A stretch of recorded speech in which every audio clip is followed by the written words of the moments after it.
Hey guys, what's happening?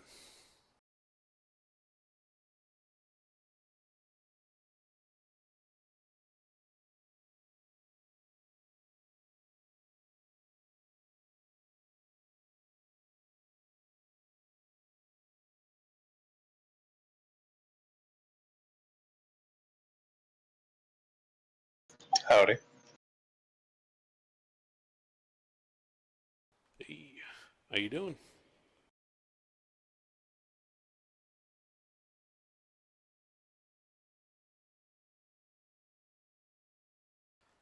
Can you hear me? Yep. Okay. Just making sure my mic wasn't fucked up.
Yeah, so Lizard, have you been paying attention to the diplomacy game at all? I know Sorry, Pete what was that? has. I said, have you been paying attention to the diplomacy game? Not really. I just took a peek at it, though. Turkey's gone all blobby on everyone. Indeed.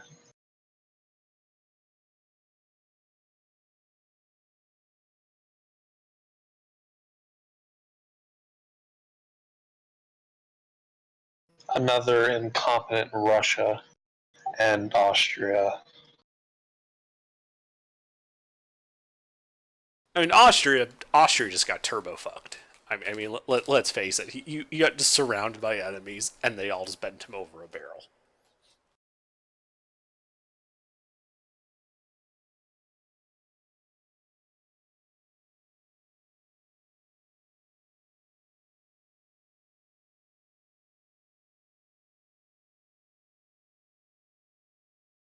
Hang on. Hey, Pete. Message Speaking me to come speaking downstairs. of people doing turbo fucking, What? Sorry, I don't follow. what you and Italy did to Austria? Oh, yeah. Yeah, no, totally.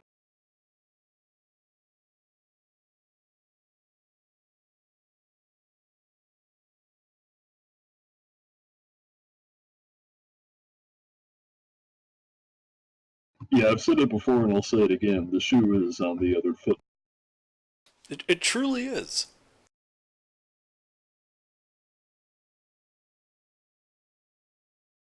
So I'm curious, is Gecko there as your ally or as an invader? Well, if you recall, he invaded me, and then I invaded him back. Got it.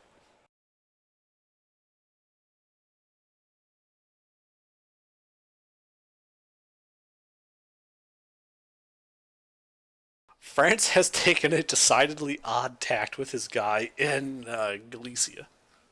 Yeah, I don't know what the hell he's doing up there. I think Aside he's from being a making pain in the ass. yeah, he's being a pain in the ass and making a run at Romania, I think. Yeah, there's no way he's taking that.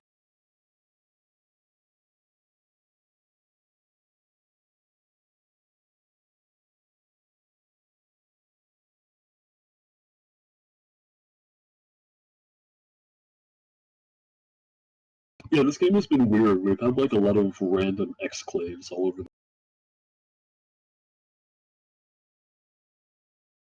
Speak for yourself.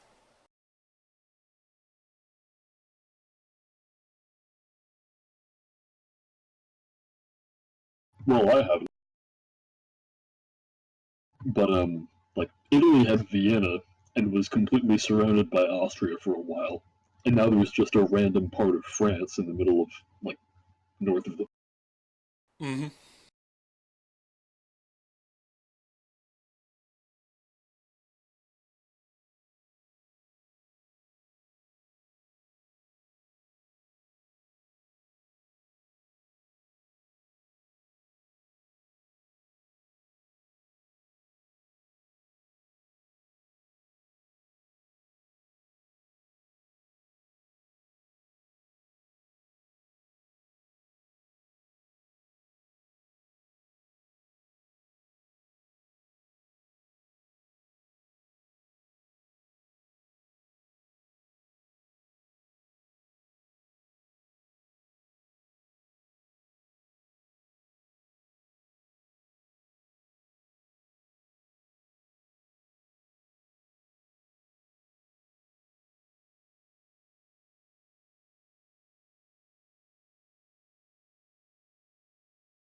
Meanwhile, I think I have started the world's most boring stream.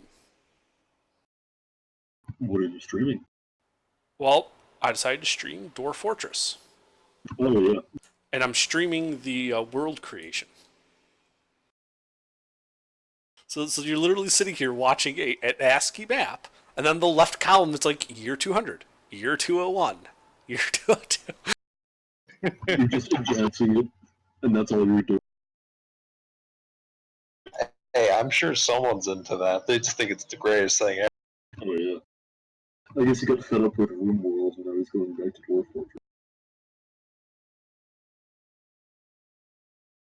Yeah, my last colony died, and so I'm like, all right, I'd like to return to my roots. Let's get some Dwarf Fortress going here. There's some pachyderms, and I've got a Ballista Bolt with their name on it.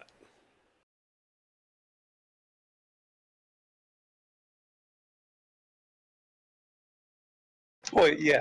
So I'm looking at the map now. What is that guy down one of France's dudes? What the hell I'm is he doing? trying to look at it, but I cannot get the diplomacy website to load for the life of me. I've been waiting for like 5. Yeah, it's being real laggy for me, but that might just be me. It's definitely not just you. I think the website is having problems. Yeah, it was fine. Like literally 5 minutes ago, it was fine. Let me take a look. I feel like it's more likely for both me and Pete to have issues versus however this is hosted. I would not take that bet. Yeah. What would be really weird is, well, if it's not the website, then I don't know what it is, because Under can apparently. No, that's what I'm saying is I can't. Oh, yeah, that's probably the website. Like 5 minutes ago, it was fine, but now There it it's goes. It just loaded for me. How are you hosting it? Is it out of your home internet? Or No, it's on a VPS on fuck, what's her name? Um, God damn, I can't remember their name. It's like Ram Diplo? Host or something. Oh, wait, no, it's Ramnode, Ramnode. Ramnode. okay.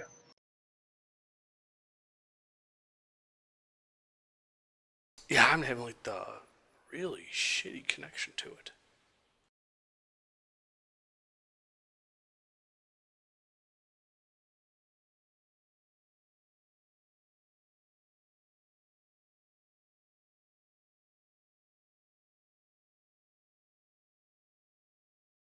Yeah, now it's time to see whether we'll be able to hold all this territory.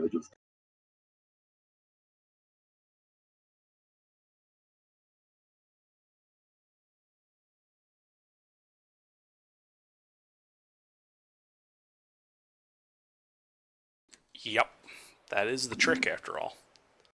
Yeah.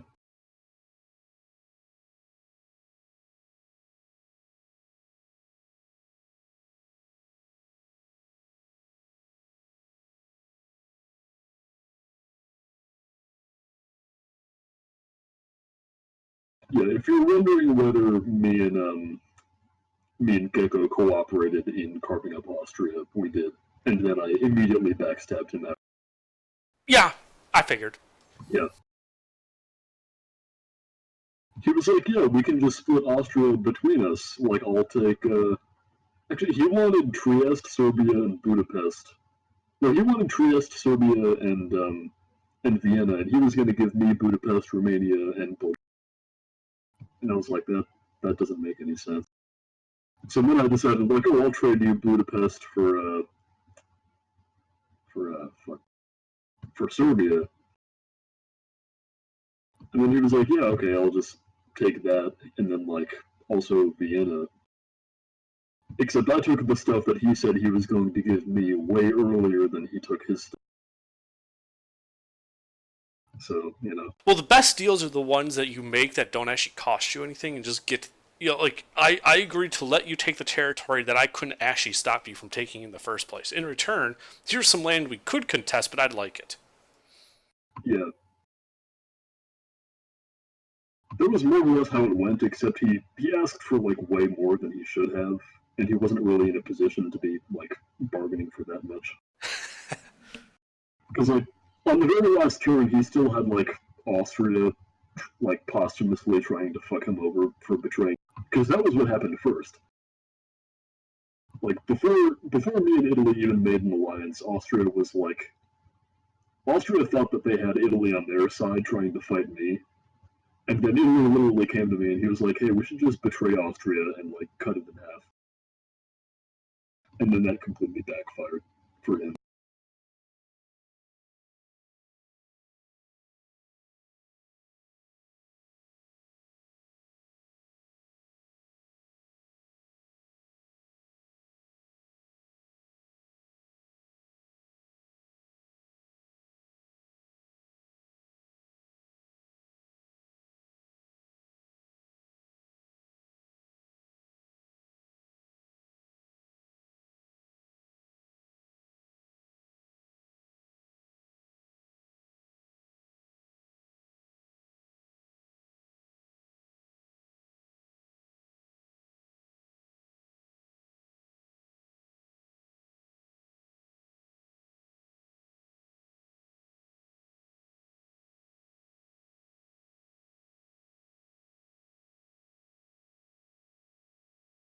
I'm also very interested by all this, like, all this shit that's happening up north with you and France. Well, yeah, but that's pretty typical of what happens, you know, when France doesn't just roll over and die for you. Oh yeah, that's true. Like last game, France basically just handed himself and the Iberian Peninsula to you and Italy on a silver platter. And then we fought over it for the rest of the game. And under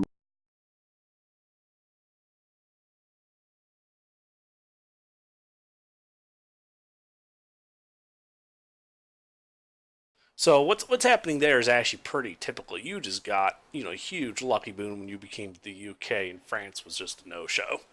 yeah, pretty much. They've had a pretty similar situation with Austria, honestly. I mean, he didn't really try that hard. I expected a lot more from Hayes. He tried hard, but think about who his potential ally against you would have been. It would have been Russia. True. I mean, like, I'm not allied with Russia either, but Yeah, that's because everybody's Russia's just trying sort to. of just like spaced out this whole game. I don't know. Yeah. No one knows what Very Russia's doing. realistic, I should have.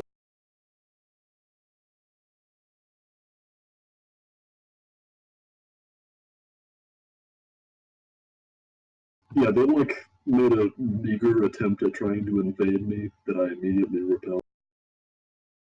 I don't know.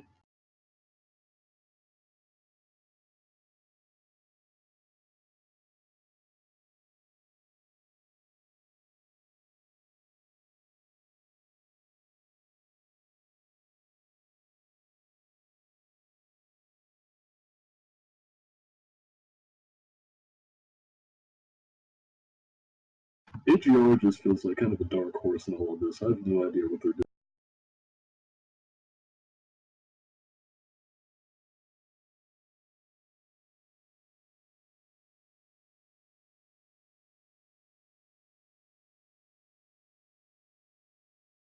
So I have no idea why it had a problem, but as far as I can tell, there was a network issue at the place it's hosting the server, like the data center, and it was just causing a bunch of lost packets to the web server. Should be normal now. Might have been a server reset or something. I mean, they're claiming the node has not reset. It sounds more like they had a switch or a router, throw something. Uh,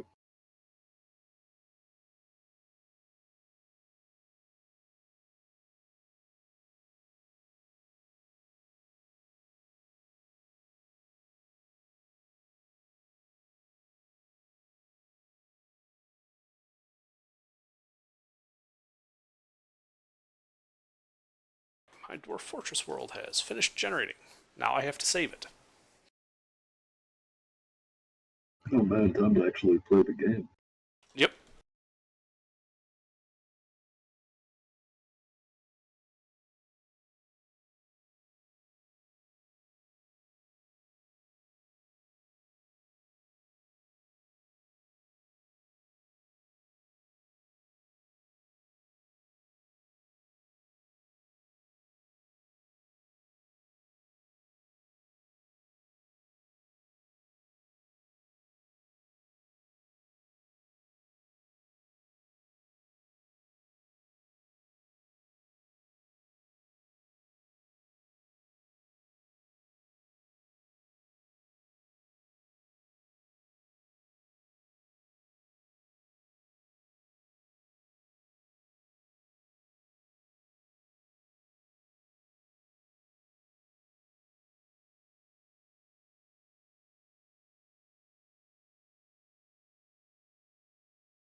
Holy shit, I apparently have 2 viewers on this? Really?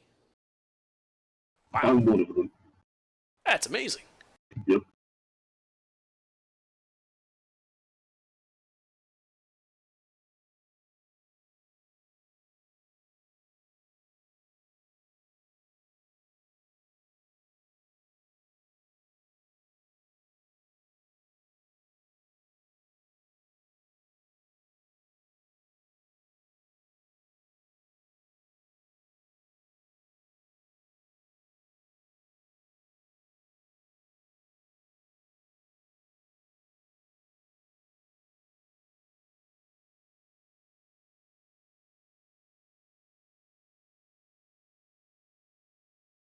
Yeah, this must be a new thing he's added since I last played.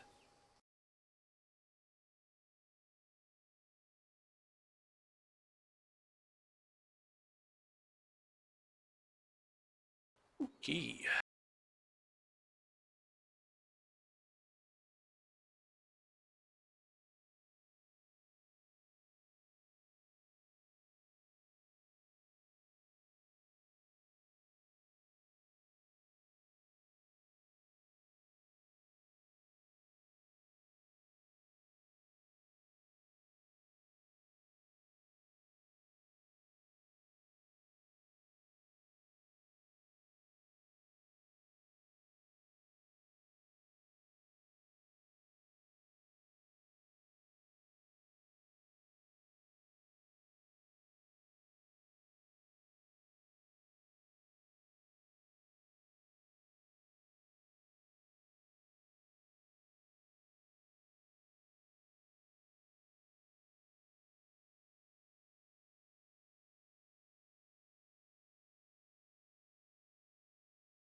I do like their new um, Finder thing. It greatly speeds up having to find a decent embark site.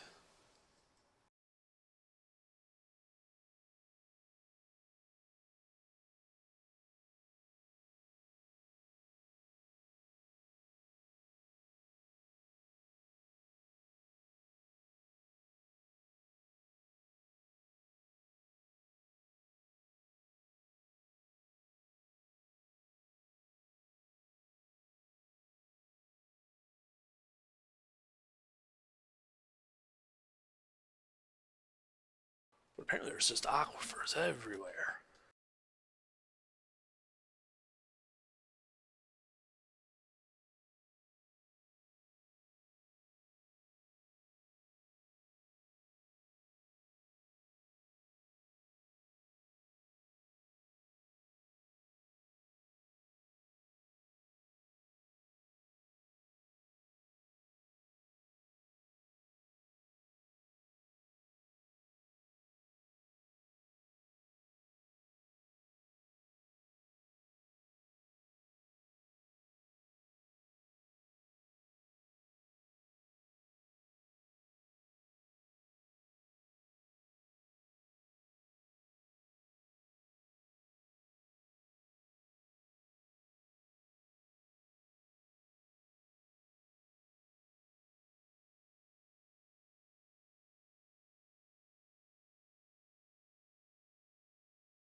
Yeah, before you used to have to pore over this thing for hours to find a place that would have a good chance of decent metals and flux, and not have an aquifer that fucks you over, and things of that nature.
Evening, gents. Hey, Ruffles.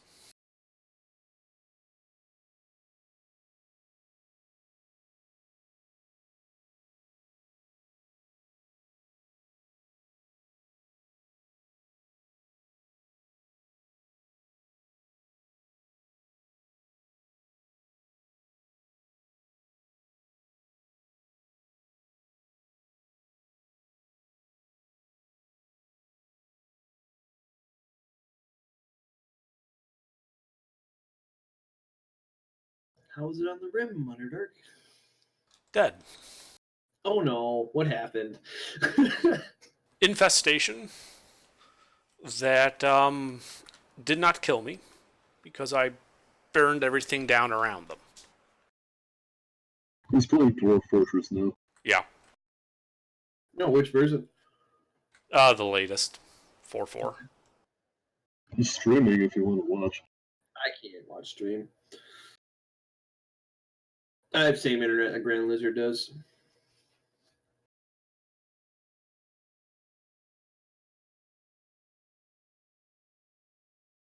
Figured I'd fire up my Stardew Valley and see where it's at.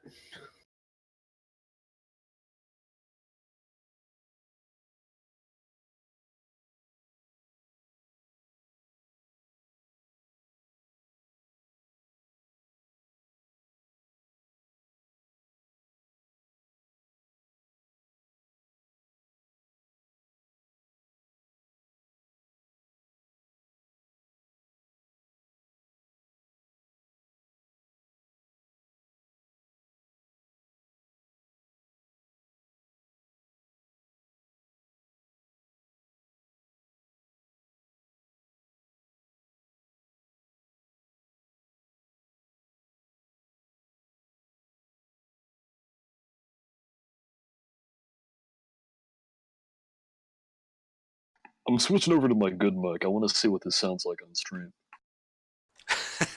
Okay. It'll only be a few seconds.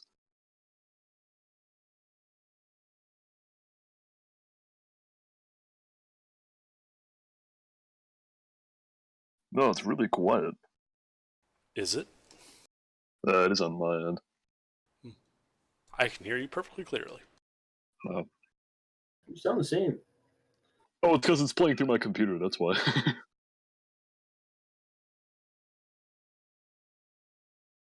Yeah, I just turn audio feedback on when I'm testing a new mic.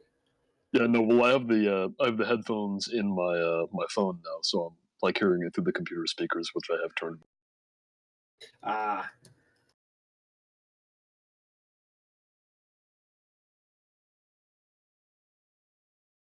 I'm harvesting my kale.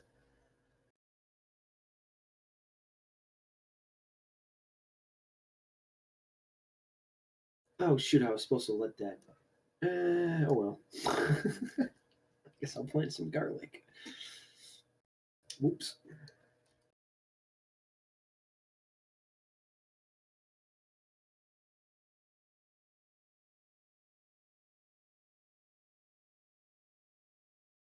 So you're still picking a site now? Yeah, it found a couple of okay-ish sites. I want to see if I can find something better if I accept a little less savagery. Make sure you always pick one with Aquafire, Underdark. Oh, I only do that if I'm going for an Arctic run, because then having an aquifer is incredibly useful. And also not nearly as much of a pain to get down, even when it's 4 layers thick. And yes, I have found an aquifer before. In a tundra. 4 layers thick. Tundra? Yeah, I embarked in a tundra. Wow. Oh yeah, you can do that. You can survive. Like, that actually was one of my better fortresses. I think it ended up becoming the capital. Yeah, see, my problem is getting initial food and everything figured out and started up. Oh yeah, see, the nice thing about having an aquifer to start with is you get like 3 to 6 layers of soil to farm. At least you used to. I haven't played, like I said, since like version 0.3 or something. Yeah, I was on 3.2 when I was playing around with that XP computer. Or yeah, it was 0.32 or something. It was 3 and 2. That's the numbers I remember. So it's 10 o'clock, and I just finished harvesting my crops. Like Jesus Christ. Volcano starts are fun too. Yeah, not really my cup of tea, I would say. Well, what you do is you dig a tunnel into the magma chamber, like through the vent, and you put some floodgates on it. You just gotta make sure they're made out of magma-safe rocks, and then you can like cause like a flood in front of your main gate at will. Like, you pull the lever, and all of a sudden starts raining magma outside your front gate. Really handy for fending off sieges. I was gonna say yeah. Cool thing is it even disposes the body and the useless clothes too, and all that gets left is a bunch of iron shit that you can then melt down into useful stuff. It does have to clean up for you too. Yeah, then you just get the slag and turn that back into.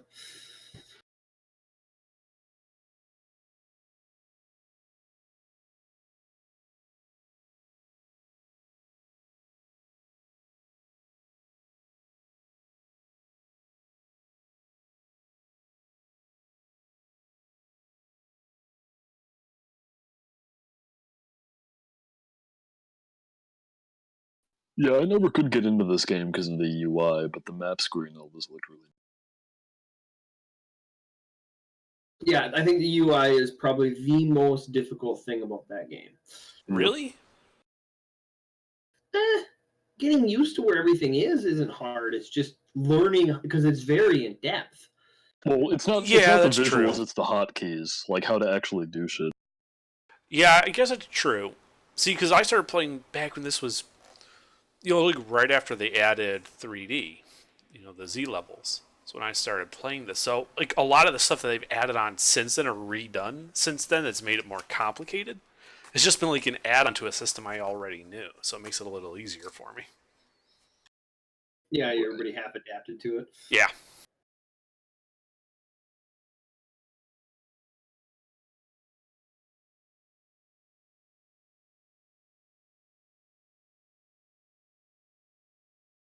Oh, you're giving up on that area? Well, like I said, I brought into the search parameters a bit to accept a little bit lower savagery to find a better site, because that site is kind of crappy. Right.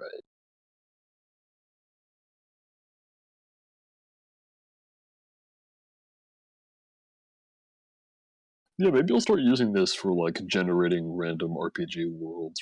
People do it. In fact, it even creates some history for you, too. Yeah. I I was mean, gonna I'd say that probably was do that part probably myself. more fun. Go ahead, Pete. Oh no, you can go ahead. I was gonna say that was probably more fun than playing the game. Was like the history stuff. Yeah, maybe this was a good idea for a stream. Like, why would you play Dwarf Fortress when you can just look at the map? You can watch someone else play. Yeah, you could watch someone else not play Dwarf Fortress.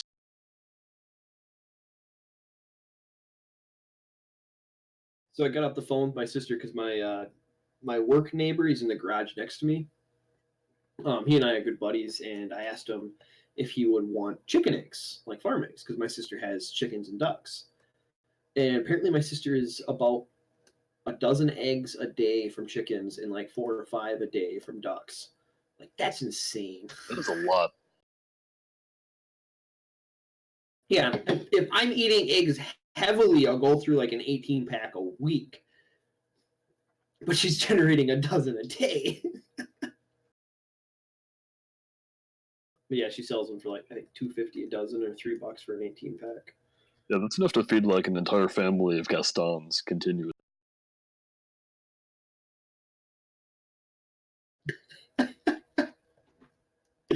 Nice reference there. Yeah, that was the first thing I thought of when you mentioned eating a ton of eggs.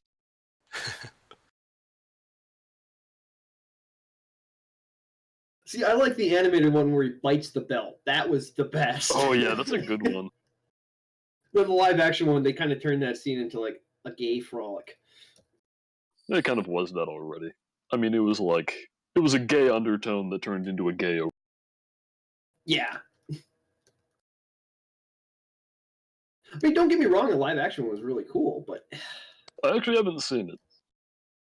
it's good. I mean, don't expect the animated one to be followed to the T. They don't follow the story exactly. Like they do have deviations here and there. Yeah, I figured they wouldn't. And obviously there's a fuck ton of singing, so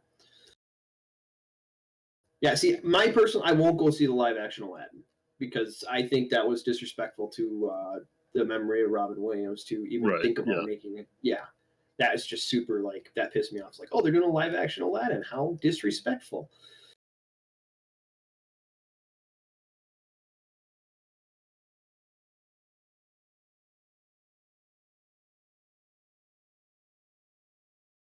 Huh? They've added more skills since I've last played. What did they add? A whole fuckload. Yeah, I'm looking at a lot of these. Let's see here. What didn't exist at the time I last played?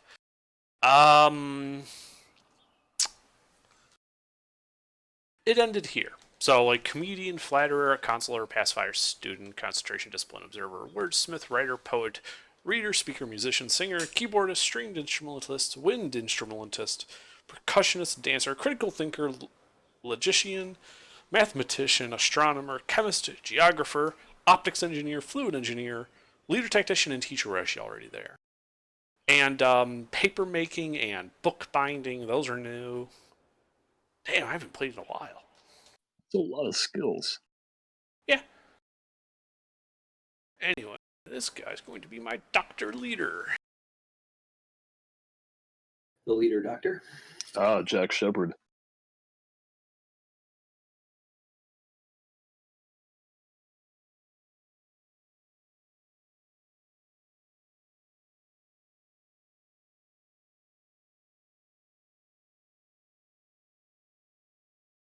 Nope.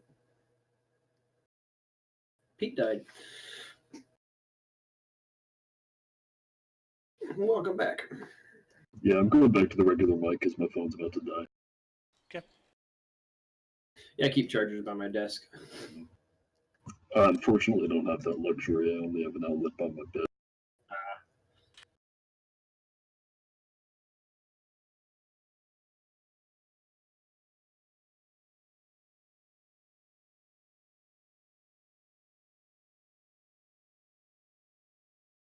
All right, it's the 27th today, so I go to sleep and maybe get one more harvest out of everything and then go to sleep again. And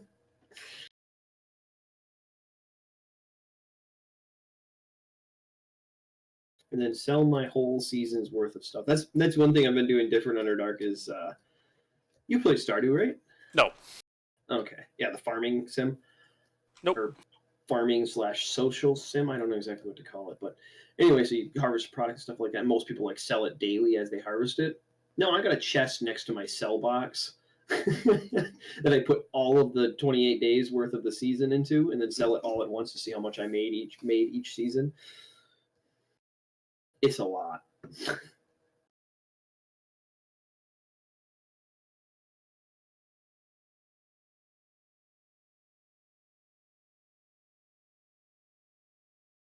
And my antivirus just like pinged a website that I visit several times. Well, of course, it's going to ping Pornhub.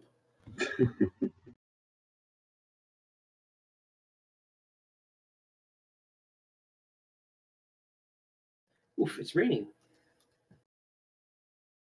It's raining here too. Well, no, in, I know you mean in games, yeah. in my game, yeah. I thought you just like looked out the window and you were like, oh, it's raining. No, I have tarps over my windows. I don't even have curtains. I just put, well, they're pool table cloth, but they're like tarps because they're so thick. Yeah, I have to have curtains over my windows because I have other windows across from my window.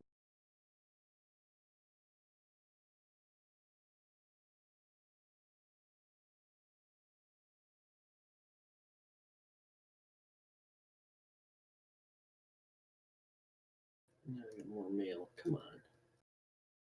A cauliflower. Well, I'm selling that.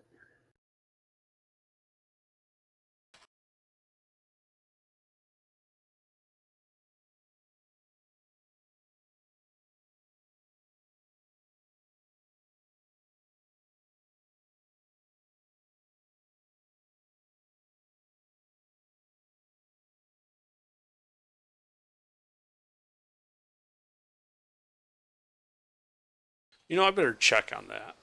You used to be able to use training axes to fell trees. I think you still can.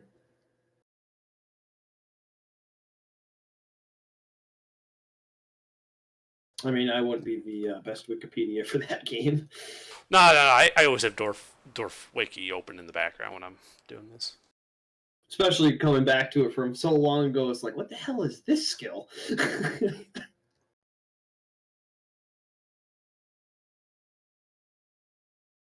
They'll no longer use axes without edges, such as wooden training axes. No. I mean, I suppose they're trying to compete with Minecraft, where you punch trees down, so they're trying to go for realism, I guess. No. If you don't have an edged weapon to cut it down with, you're not cutting down a tree. I know I was being sarcastic because Minecraft, you punch fucking trees down.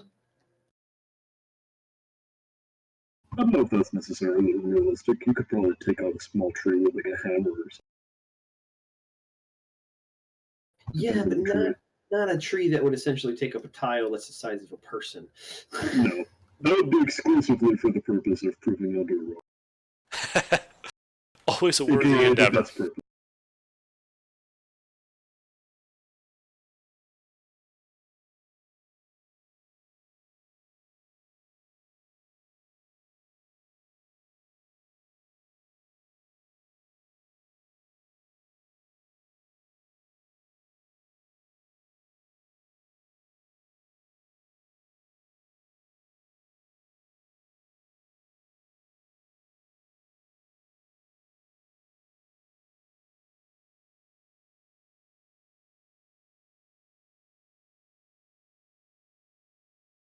And my diamonds are done again.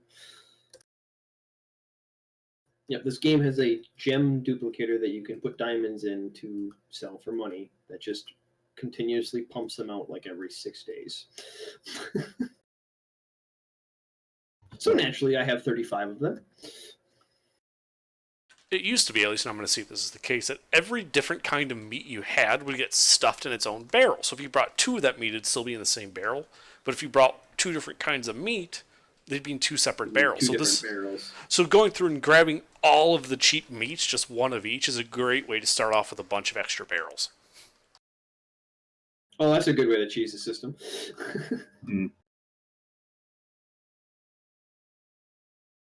One thing that's true about this group of people is we go for maximum cheese. Yeah, let's talk if meat and cheese is making me hungry. I had Subway. I'm not bringing cheese. It's too expensive. It doesn't keep long enough. Also, I'm only bringing the cheap meats, so it's things like, yak meat and things. And you're basically just doing it for the barrel. Well, no, I need the food. But that, the one of each meat you'll, use, but you'll still have the barrel afterwards. Mm-hmm. That's what I was getting at. I need to brew some coffee.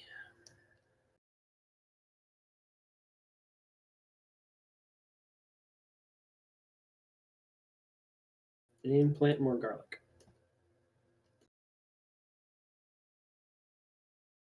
Oh, somebody commented on this. There's someone in chat. Really? Neat. Really? It's not me. It's not me either.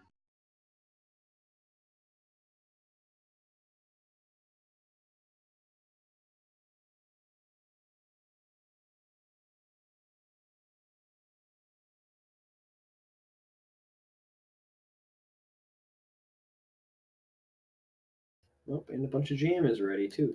God damn.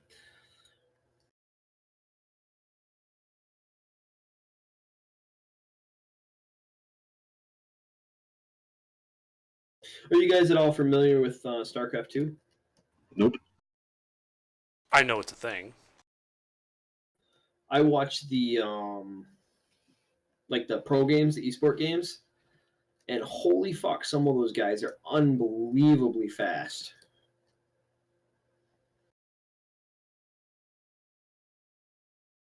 I'll have to check that out.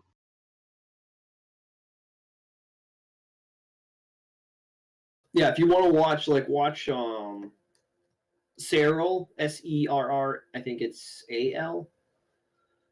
He's I think he's top in the world right now, overall, and he's Norwegian. He's better than all the Korean players that are unbelievably good, because he beat all of them.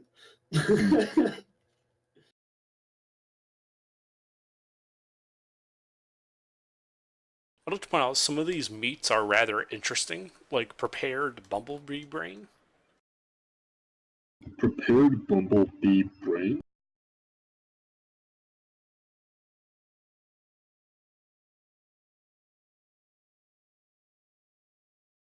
How big are the bees in this world? They're normal sized. There's just a lot of them. That's an insane amount of precision and dedication. Dwarven engineering. Yeah, but for what purpose? Why only the brain? Well, look at them. There's not much meat there. Well, yeah, but why not eat the rest of them, apart from the stinger? That I could understand cutting off, but why just the brain? Efficiency. Go for the delicate part. What's wrong with the abdomen? It costs too much. Fucking insect abdomens are too expensive. Look, I'm bringing prepared fly brain. I refuse to believe that. I think in this world, insects are just the size of, I don't know, bears.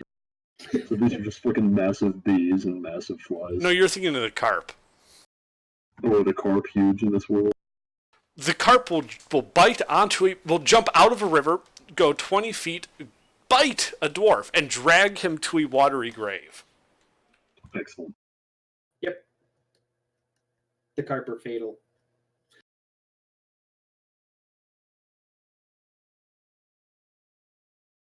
So are the unicorns. So are you going to get a pair of mermaids? Nah, they fixed that. You can't farm mermaid bones anymore. Tell Pete about that. Farm. No, it's worse than just being a mermaid farm because they're considered a sentient being in the game. You can trade with them.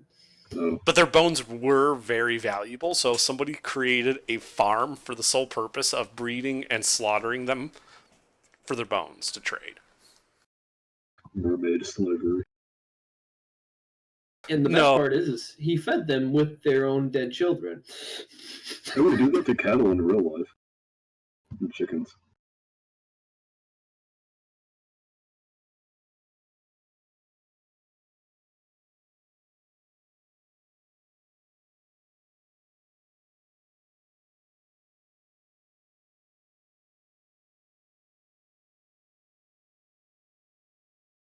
What is the purpose of having mermaid bones though? What are they for? Well, they were valuable. You could trade them for a Oh. lot of good shit. Yeah, I guess. But they were insanely valuable. Someone made a fortress for the sole purpose of creating a beachhead underwater to farm mermaids.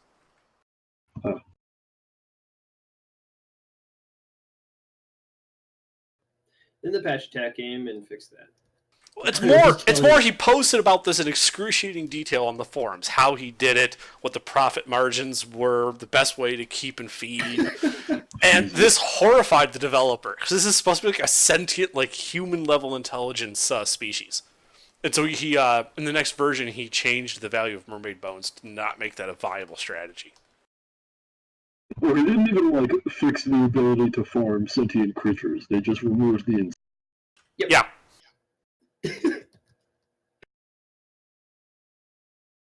So you know how they say RimWorld is a war crime simulator? No. Well, they do. Dwarf Fortress is worse.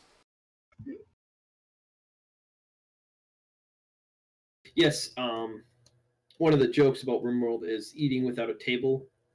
Oh yeah, we've heard that. It's a war crime.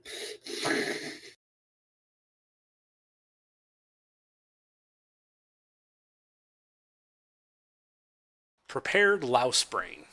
Bring in a barrel full of that. What is And one by of a barrel full- the insect brains? Like, what is this? I It don't has understand. pretty much every animal you can harvest every part of. Whereas in RimWorld, you only get meat. But Like, why Dwarf meat Fortress- from the brain of something smaller than like your? Why not Tastes just good. eat the whole thing? because dwarves are very thorough. Because how else are you going to extract the fly leather?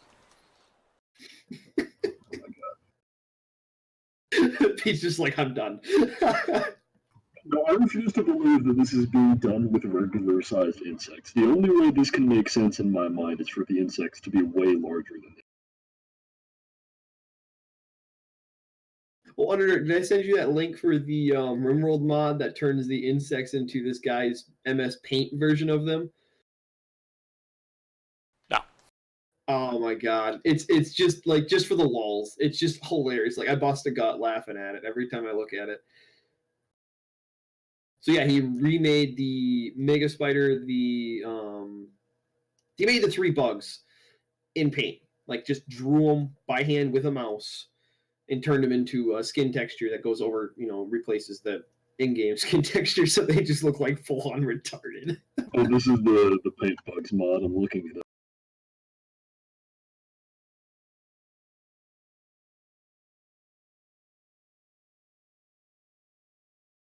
Got a whole bunch of You mean strawberry this? jam. Yeah, I know. Yeah, that's pretty good.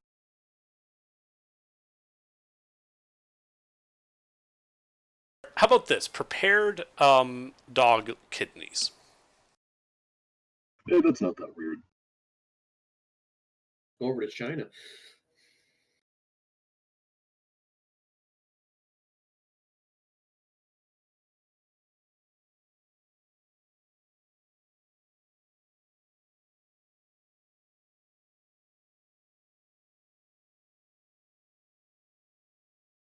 See, honestly, looking at this, my bins full of seeds in this game, Underdark, I have at least 2 million currency invested in just seeds.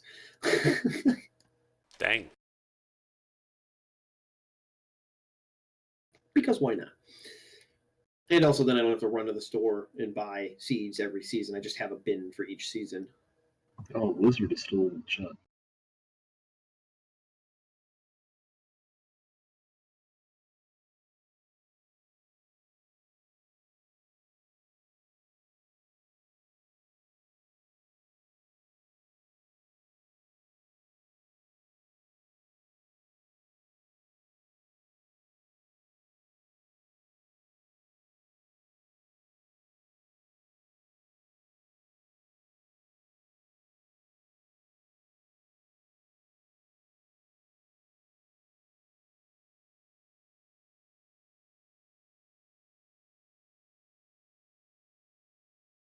All right, I think I have my maximum. Oh wait, no, I can do more truffle butter.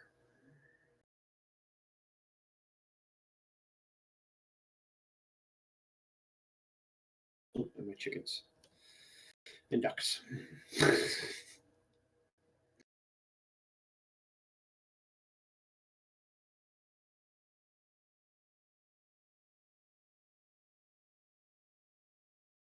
Ooh, Peter, give me a name for a baby duck. Peter, yeah, Peter. You want to call me a stupid name, you're going to get a stupid name.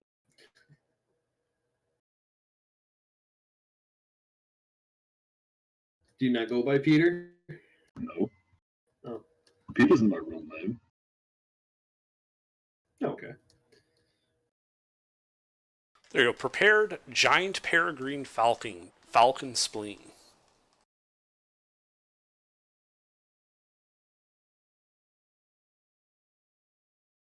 Falcon spleen sounds delicious right now.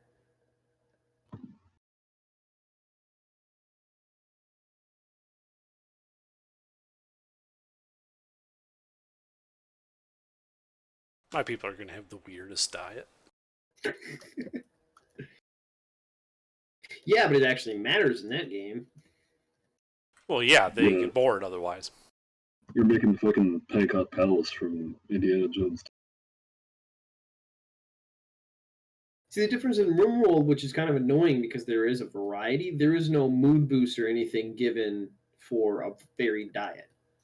Like, that'd be nice if they added like a plus, even like a +3 for, I've had a variety diet or whatever, however you'd word that. Because I can't words today. I can never really words, can I, Underdark? It seems to be difficult.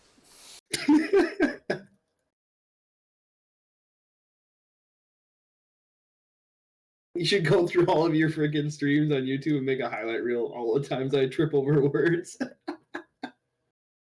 We've talked about making a soundboard out of all of these. You could. Good. Underdark's like, I'm not. Yeah, fuck that. That sounds like work. What do we say to work that we're not getting paid for? Not Never. today. No, just never. Oh, no. You're not thinking. You got to think farther ahead. What do we say to work that we're not getting paid for? Fuck you. Pay me. If you're good at something, never do it for free.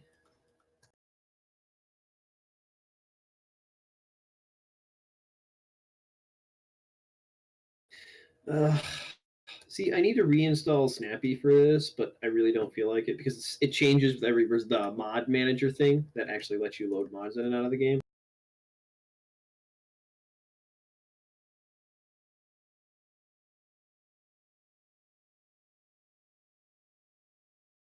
Because there's one that you can like hover over stuff and it tells you how long is left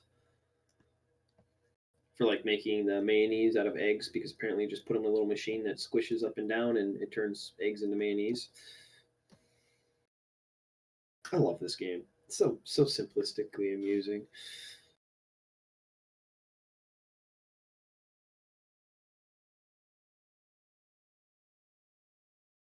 Almost 3 million Underdark for my spring haul. Is that good? That's crazy.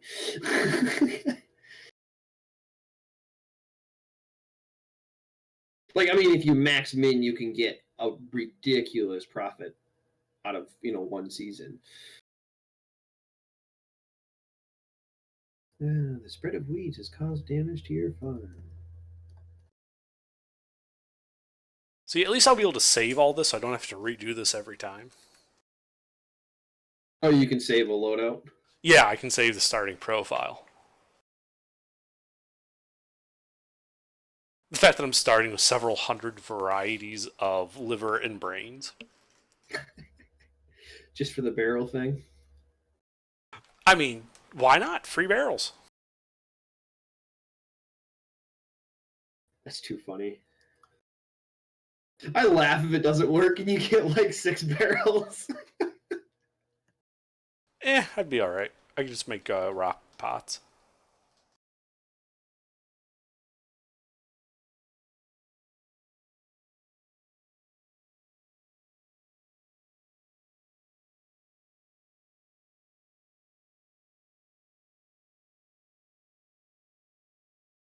And we're off. Oh, time to start actually watching the stream again. Yeah. And tab down the last like half hour.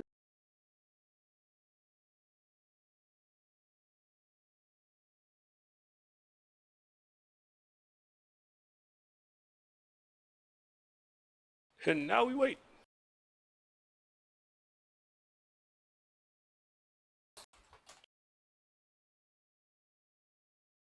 Oh, Clint the blacksmith sent me an iron bar in the mail. An iron bar in the mail. Yeah, like the item. It's like an iron ingot. That sounds like someone you would like. It's like something you would mail to someone as a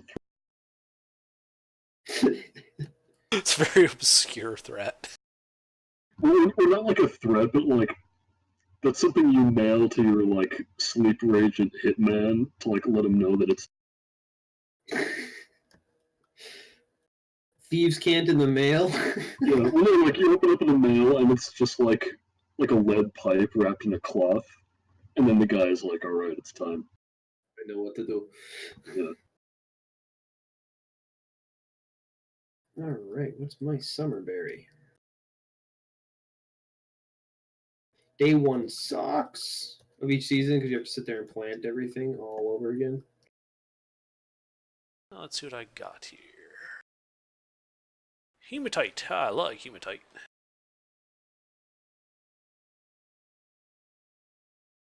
Oh, lots of hematite. Which ones are the hematite? The dark brown pound symbols. Right. Oh, you're using AC? Or, Yeah. Are you watching the? ASCII? Oh, you're not watching the stream. No, as soon as he said pound symbol, though, I knew he wasn't using tiles. No. I suppose you're probably used to ASCII, aren't you? Yeah, it's the way I learned how to play it. It's old. Well, it'd probably be harder for you to switch to a tile, even. It would be, actually. I'm guessing all this black space with just like percent signs inside of it is solid rock. Yep. Unknown. Silty clay loam, clay, trees. Welcome back, Rand. What are you up today, sir? Oh, it's lizard again.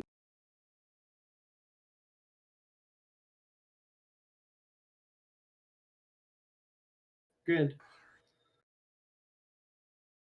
Hey, What are you up to today? I'm watching Breaking Bad. Oh, nice. Which season? Last episode. Okay. I've been rewatching it. So I started watching it like a year ago and got to like the last season, halfway through the last season, and then at some point I forgot it, and then I never finished it.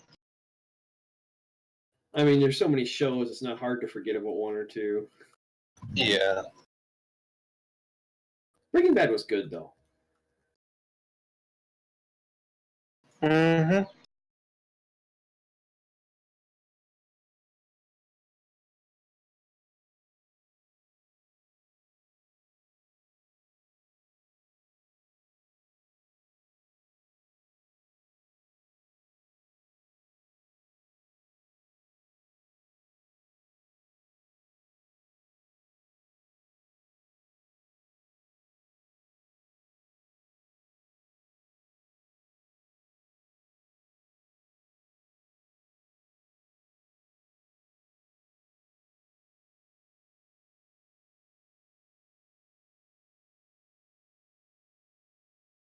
That's gonna go right into rock.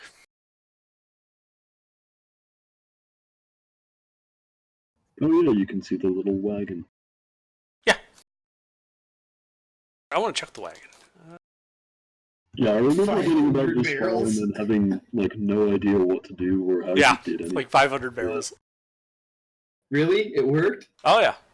What, 500? Oh. Oh my god, yeah, he really does have like a billion barrels. Maximum cheese. Well, no minimum cheese, but like Yeah, one it's of all every. meat. That's true. One barrel containing a single slice of provolone, one barrel containing a single slice of cheddar. No, cheese is too expensive. It's all meat.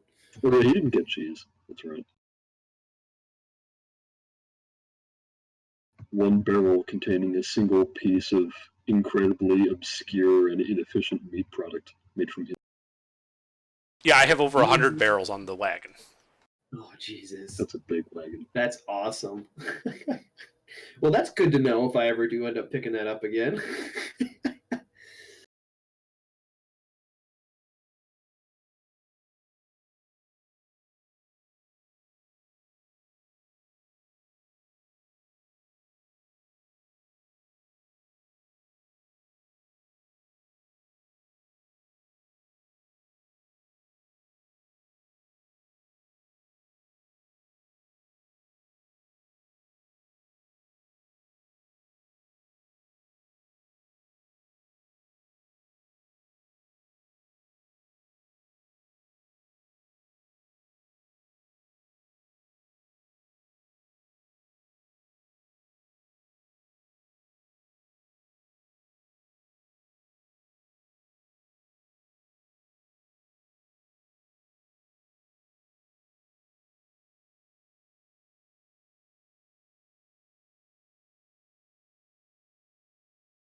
And they're off.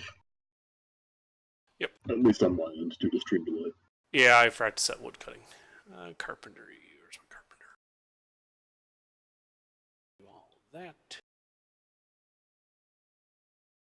This is Dwarf Therapist. Just a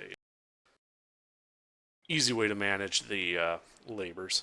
Otherwise, by the time you get around 30 to 50 dwarves, it just becomes unbearable. Right.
Alright, now the great food hall begins. Set up your kitchen. No, see, here's the thing. If you leave stuff outside, it begins to rot. Yep. So you have to get it inside pretty quickly. So I just created a stockpile for food and told everyone to bring all of the barrels full of food inside. Is there any reason you made the entrance that long? Made the entrance what? The entrance so long rather than going through the nearer part of the.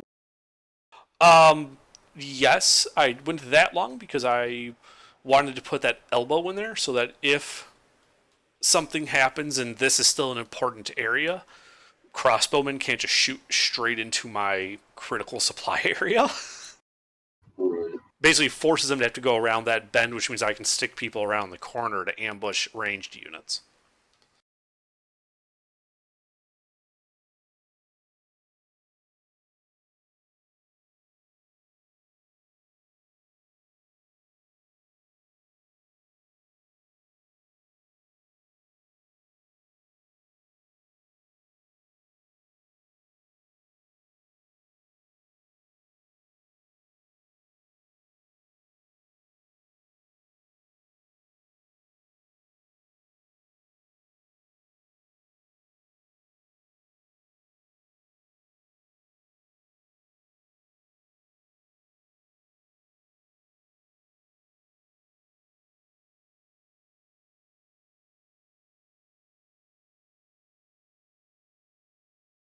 Basically, the first area I dig out is usually food storage, a barracks, and then that way I can start digging out the base without having to worry about everything immediately collapsing. And eventually building additional food storage and barracks and repurposing. Right? Yeah. Like eventually, this will become a trade depot, and I'm Right. gonna have like a series of things going down subterranean from it. Yeah, I like that this is one of the games that actually really rewards you for like building into the ground. They're dwarves. I mean, Yeah. you can build on top. There are people who have built huge, incredible fortresses without ever digging actually below the first Z level. But isn't it easier to dig down in dwarf fortresses than it is to build up? Yes, very much so. 'Cause you're- That's why I'm sounding impressed by that. Because it's actually very difficult to do that. Difficult.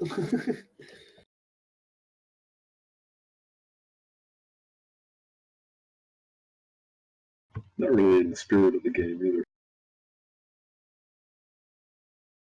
Well, I Well, mean, those brand cities- people will do things like that just as to challenge themselves. Because once you can build a fortress powerful enough to colonize hell, what else are you going to do? Right. Build this fortress in the sky because That's right. So they literally had a fortress where they had something. They had like a very tall tower that oversaw everything, and in the center of the tower was a spiral stair. That spiral stair went all the way down to their beachhead in hell. Wow. Andrew, I don't want to completely derail this, but due to where the wagon is and like all the green between the stone and like where it slopes down at the edge, it kind of looks like a goblin with a really big what? nose. Oh, okay. You Yeah, cut off Andrew, after big, so we didn't know what you said.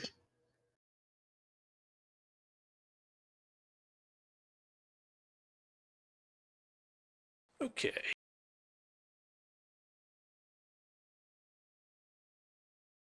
Yeah, but Under, are you seeing the goblin? Not really. He's in profile, and the wagon is his eye, and then he's got like a big ear where that thing is jutting out to the north. And that whole main part is his head. Oh, okay. Yeah. Yeah.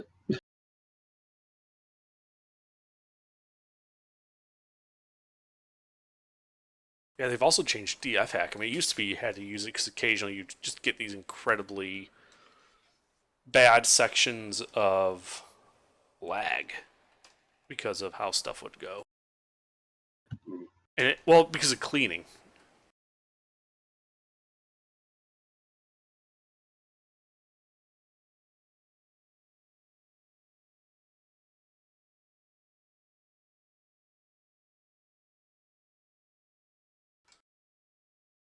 that should be big enough to hold everything.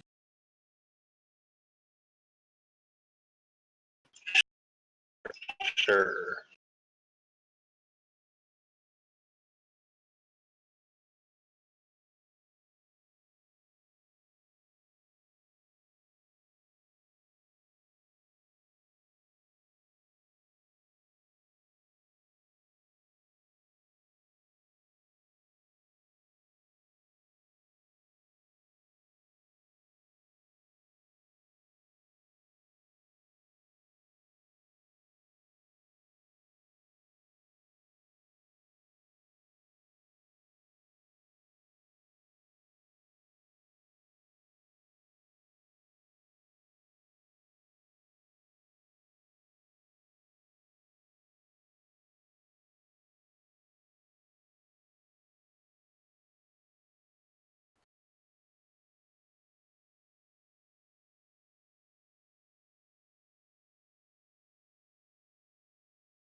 Oof, I'm barely gonna make this.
Well, at least I don't have any crazy wildlife.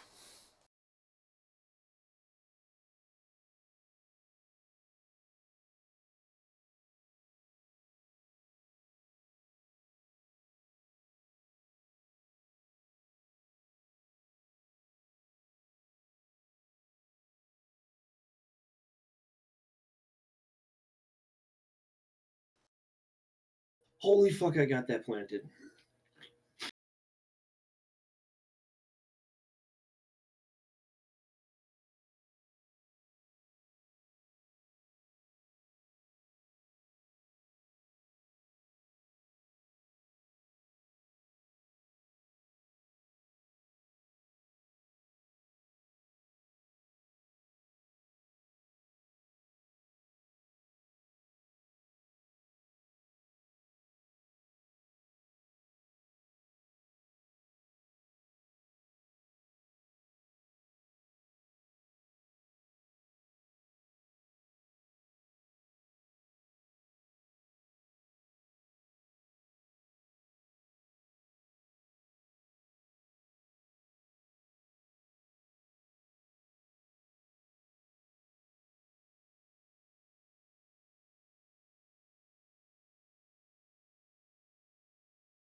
Well, I'm suddenly very tired. I think I'm gonna leave.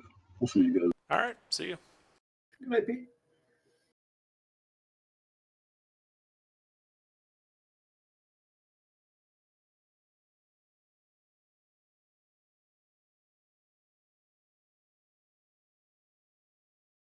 Well, there goes Gran too.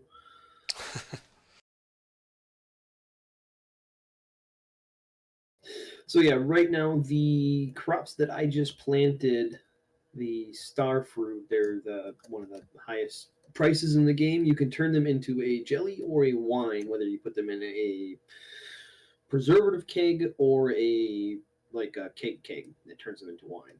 Mm-hmm. There's a preserved jar. Is that what that's called?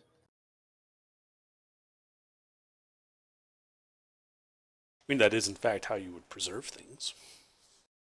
Yeah, it's preserves jar and turns vegetables into pickles and fruit into jam.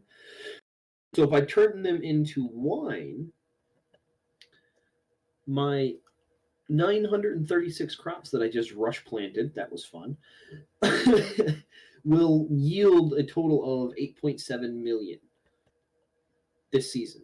Neat. Yeah, they're one of the most expensive, or most valuable items in the game.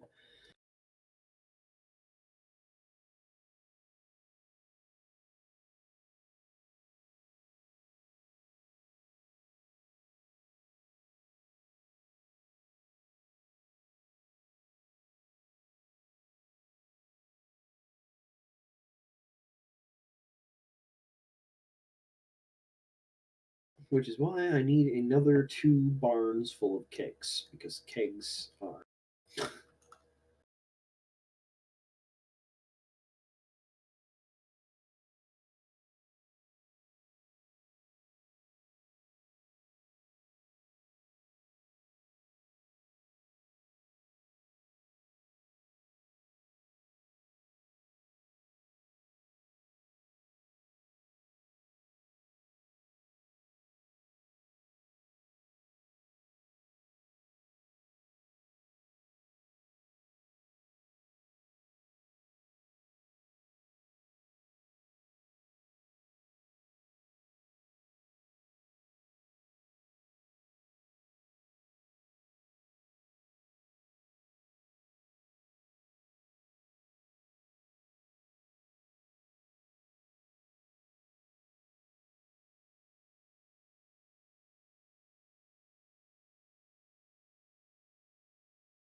Oh, nice. We got granite underneath our little fortress area.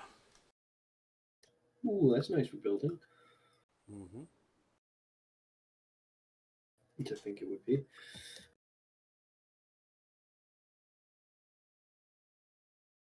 Well, it also means it's an frick the term. It's like an igneous extrusive rock, which basically means lots of iron. Nice. That is good. Indeed.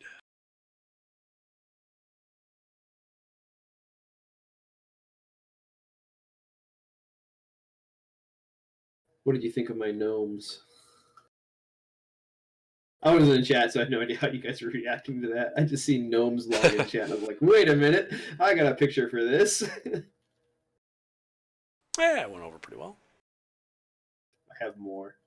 I literally spent the next hour looking for gnomes.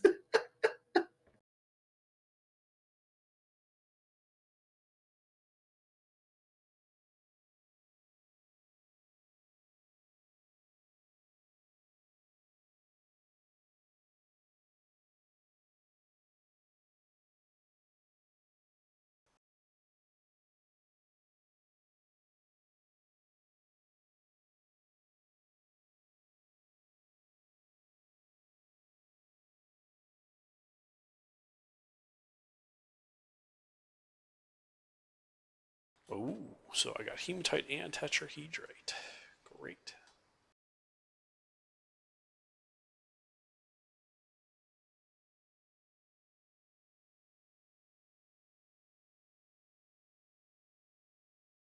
That's the other thing about that game. You learn a lot about freaking rocks and gems. That's the one thing. That's the one thing I was like, man. Like when I think it was just a piece of like sugar quartz or something like really simple. I was like, that's definitely a quartz. And I just knew that from the game because I think it was right next to God, what rock was it next to? Yeah, it's on my parents' property. There's like a rock intrusion, Hmm. and after looking up the picture of the rock, I was like, oh yeah, that's because it's sitting next to this rock and that rock, and that was like a year ago, but still, Hmm. learn a lot. Yeah. That you do. I didn't even know that was a rock.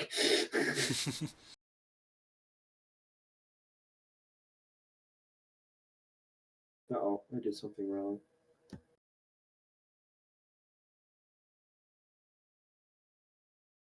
Oh shit.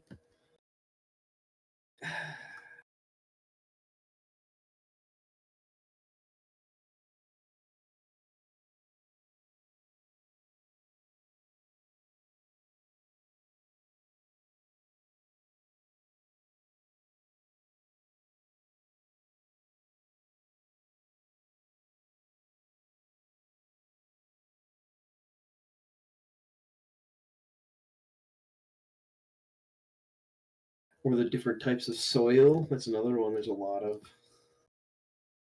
Oh, yeah. They fucking love their soil.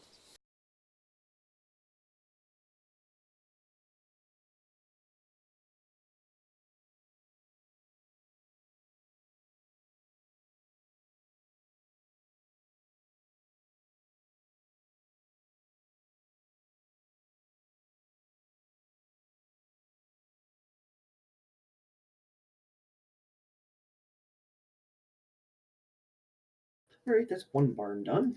I don't think I have enough oak resin to do the next one, but I can get most of it in.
I forget which I need more, pine tar or maple.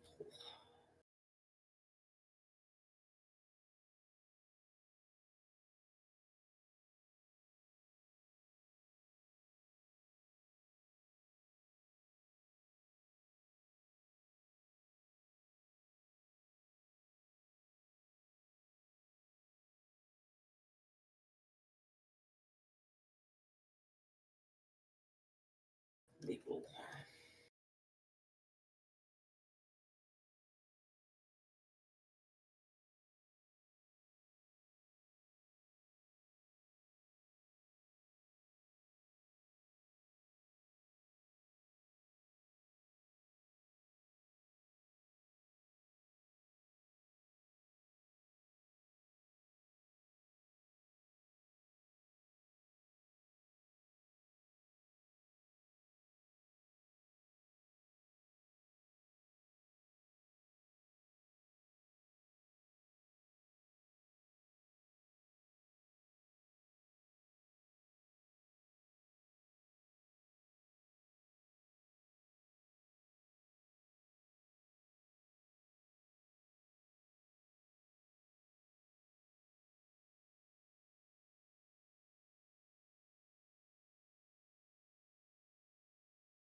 Yeah, it's funny in Dwarf Fortress they model how like strong and fit a dwarf is. And the stronger and fitter they are, the faster they can move, especially while hauling heavy things like big blocks of stone. Okay. They have a bulk mass system, or is it just Not bulk, just weight. mass?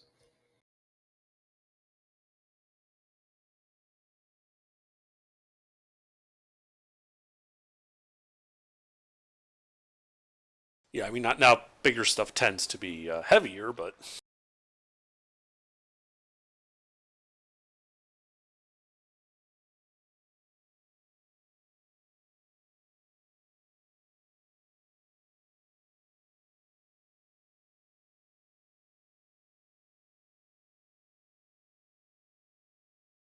I ran out of wood. unfortunate. Yeah, they simplified getting wood in Dwarf Fortress. It used to be one tree gave you one wood, so you'd like cut down a forest to get any appreciable amount. So wood was a precious commodity. Now it's like you cut down a tree and you get like 50 wood. Oh Jesus, that's a little. I mean, I suppose it makes sense. Well, if it's like a big ass tree, it's like Yeah, it's enough wood to make like 50 dwarf-sized beds. they're dwarfs after all. Mm-hmm. I mean, it used to be like where I would hoard my precious wood and I would only use it for making beds because that was the only thing you could make beds out of. Ooh, I thought I could make beds out of stone. Mm, not obviously. No, you're right. Yeah, you have to use the crafting station to make them out of wood. That's right. I was thinking, what are it? Chairs? No, something. I was, Yeah, oh, doors. chairs. That's what I was. Doors. Doors. I was laughing. I could make out of stone. Oh yeah. You can make just about everything else out of stone, but beds were like you have to make this out of wood. So people would hoard their wood to make good beds, and also fuel. Like before, if you could find magma, you dig. You'd almost always had to like dig straight for magma, or hope you could find some coal. But with this Sure. now using wood as a fuel is no longer hair-pullingly obtuse. It's like, but I need beds, but I need fuel. Not that situation anymore. Mm-hmm. Exactly.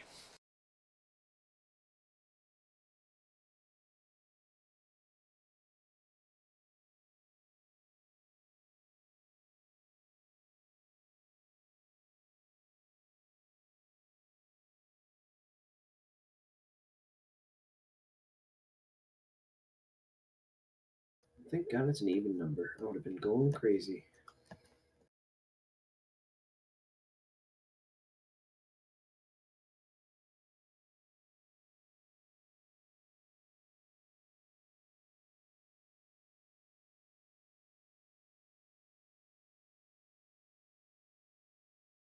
So I need 16 more oak resin to make the rest of my jugs or kegs, I guess. Yeah, they're kegs.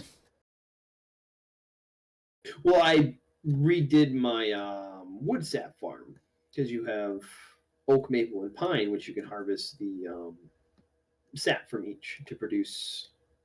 Actually, I think you harvest maple syrup. But you harvest oak resin and pine sap or pine tar. So I rebuilt my because I kind of built this farm to be a little bit more max min, but I also built it to be a producer of all resources. Because I mean, if you know me well enough, I like to have everything. You want to have it all. Exactly. I want it all.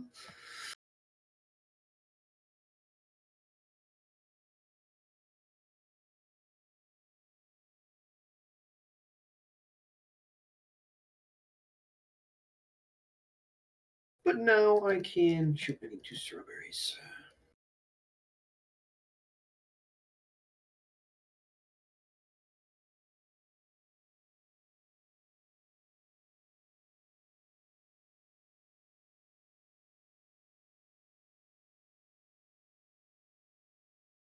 Hey, what's up, Chinchilla? Hello? Hey, how's it going? Hello?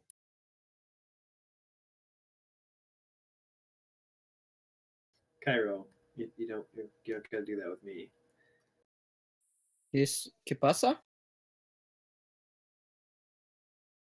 ¿Qué onda, güey? ¿Cómo estás? Muy bien. I'm hungry. I don't know how to say it in Spanish. Comida, más. Eat more? Yes.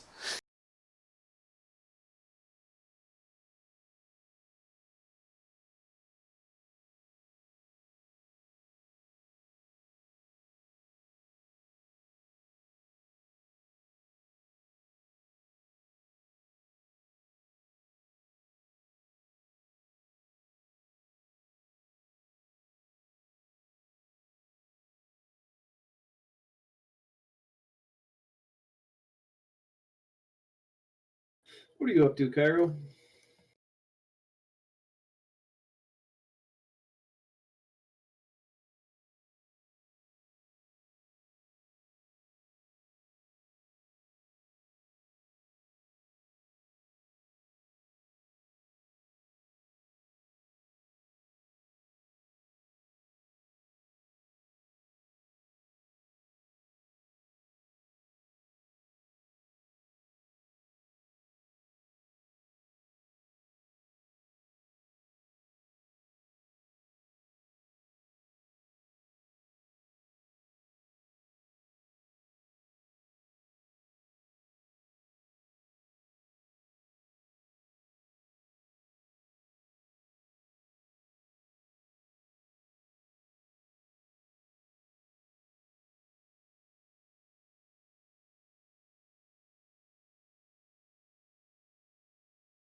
Hey, look, I got migrants. Alrighty. It's the autumn wave. Oh wow, you're already in autumn? Mm-hmm.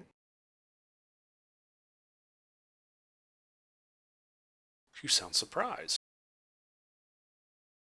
I play it a little bit slower because I don't know what I'm doing. Fair enough.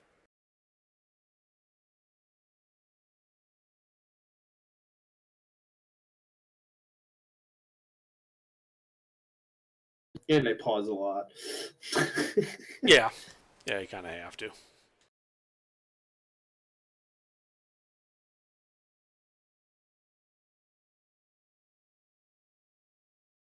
So many goddamn duck eggs.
One of y'all good with guns?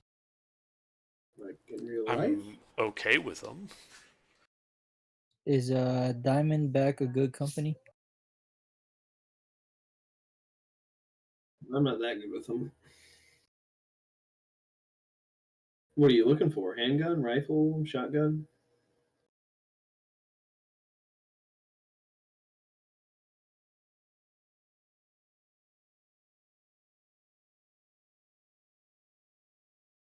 Yeah, I've never heard them. No idea if they're good or not.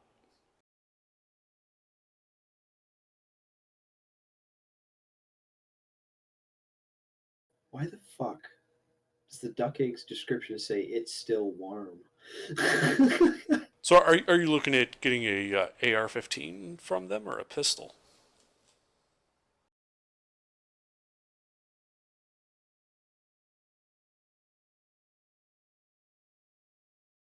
Well, that answers that question.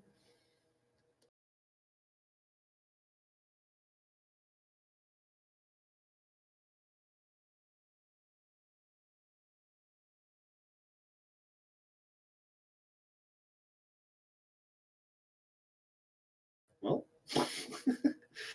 glad we could help.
I mean, at least I don't have to worry about like lighting in this.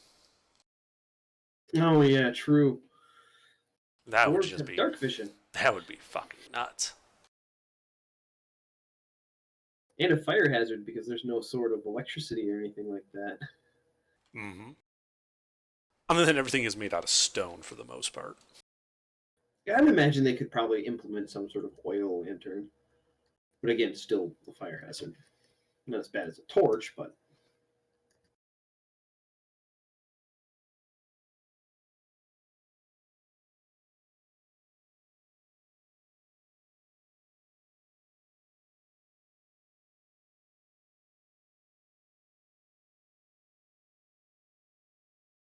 Indeed.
I'll be back in a little bit.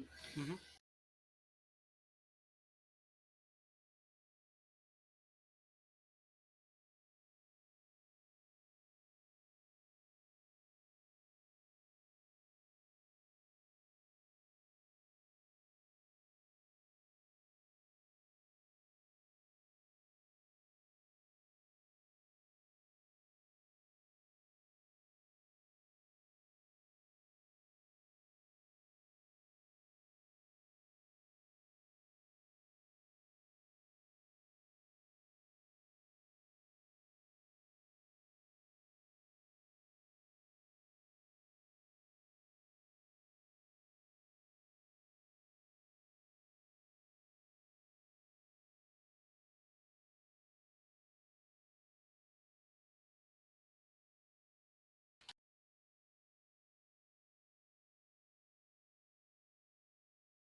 Howdy, y'all.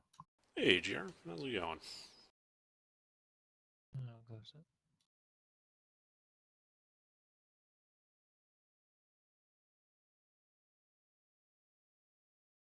Yeah, I was playing some Dwarf Fortress. Oh. How's that going? Good. Better than RimWorld for you? Well, I sort of know what I'm doing in this.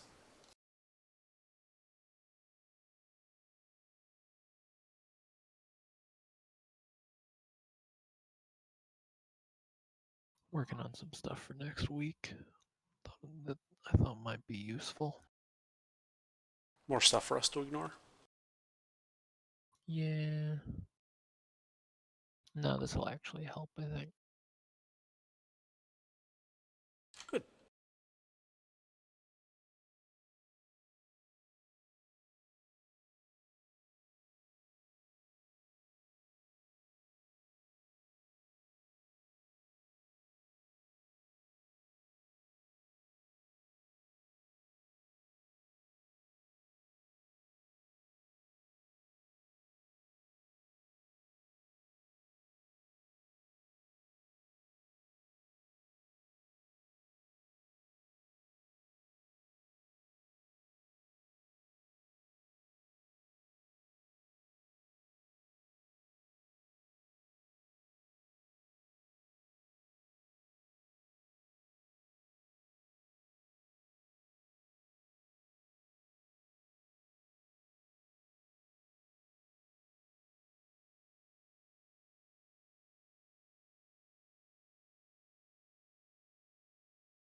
So I was reading a description in Dwarf Fortress.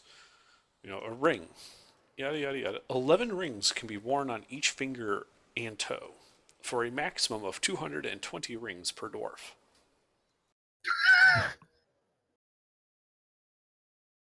Chainmail fingers at that point.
So are the rings decorative or do they add a boost? They're decorative. Makes it even funnier.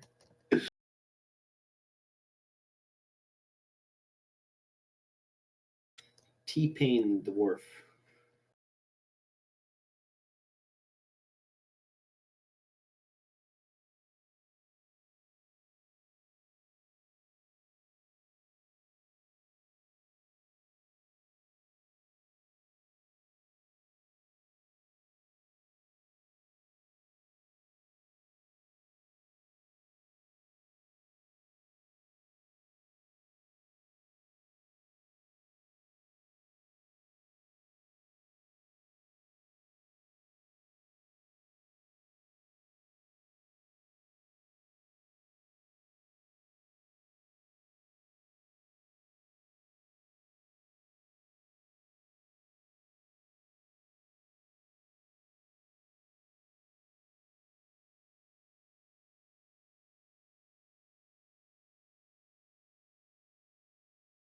Things are bad when the dwarf caravan comes to you and says we're paying 200% normal value for anvils. Like there's a fucking anvil shortage in the homelands.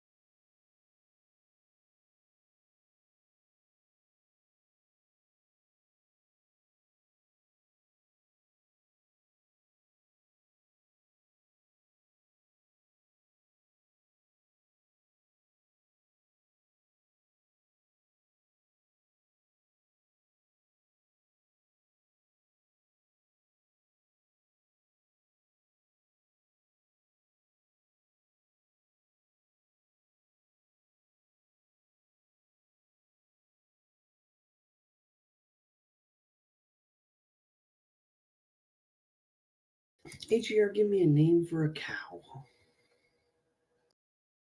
I mean, the easy ones are things like Bessie. Bessie it is.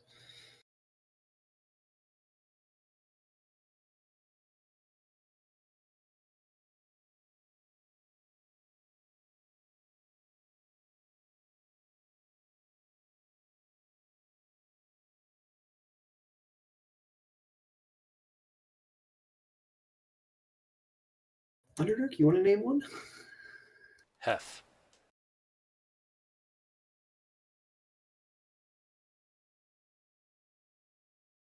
Hef and Bessie have joined the farm. I forgot I needed regular cow milk to make omelets to make farmer's lunch, which gives me +3 farming. Because I had sold my cows. Because I got the large for the like maximum collections.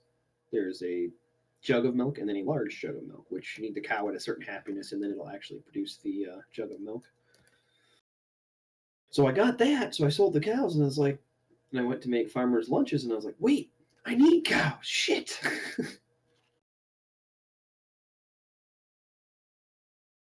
Just a minor whoops. Stardew Valley is a good game. It's been a long time since I played it. You've played Stardew Valley? Yes. Oh, nice. Yes, I've played a fair amount of Stardew Valley, not in a long time. They've added quite a bit to it. I mean, not like insanely a lot, but they've definitely made it. I played a tiny bit of the multiplayer when they added that with Spectre and somebody else. I don't remember Probably who all was Coffee. playing. Probably, but we didn't play very much. I mean, you know, I miss like old school Harvest Moon on the N64. That was my jam.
Hey, more migrants.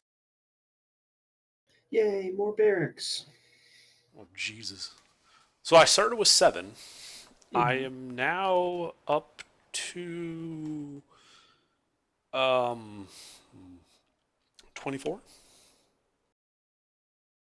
Still first season, or you or there's a spring? We've gone through our first autumn. We're going to be going into winter here soon. You got 2 migrants in one autumn. Well, you always get one. Apparently, sorry, you get one at the end of the first summer, all the time. That's it's Oh, almost hard. I think it's almost hard coded. Like unless you like really fuck up and people die in the first 2 months, you're I've gonna get never it. done that. I don't know what you're talking about. I mean, I've done it too. It's just let's just say it's a little more difficult than normally.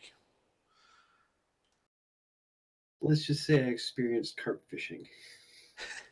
I was like, oh, I'll build on a river. That's a great idea because I had this nice Jesus river Christ. with a hill right next to it. All right, and then at the end of every autumn, you have or like midway through to end of every autumn, you have a chance at a migrant wave, and that's what I just got. So the first year you can sometimes get 2, especially if Nice, you're okay. doing okay.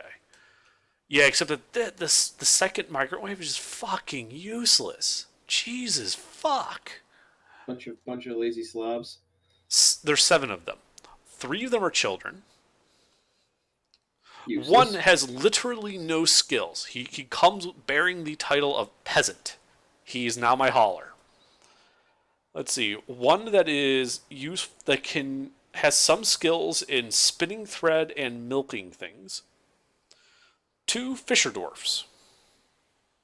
By the way, I have like this little tiny segment of river, and I have like 3 fisher dwarfs. Well, you'll have plenty of fish. Like there have been times when I've had like maps like a huge river through like the middle of it, and I get like 1 fisher dwarf like the entire time just by random luck. And I mean these guys have like basically shit skills and everything, so I'm probably going to be like, all right, you're becoming a mason. Mm-hmm. You're gonna learn how to do it. Yeah, you're becoming a mason. You're going to learn stone grafting.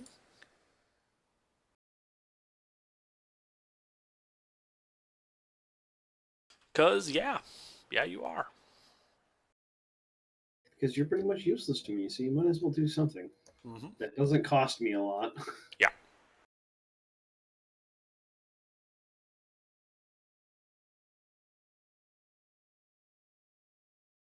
And they probably brought like pets and shit with them. Right now, the entire colony for 24 dwarfs has 1 bed. They are hot bunking and sleeping in the mud next to it. Yummy. Yep. I'm sure they're overjoyed. They are. At least it's not like RimWorld where, you get huge negative modifiers for that. Right? I mean, here you get some. Like, what the fuck are they going to do? Leave? Okay, go ahead.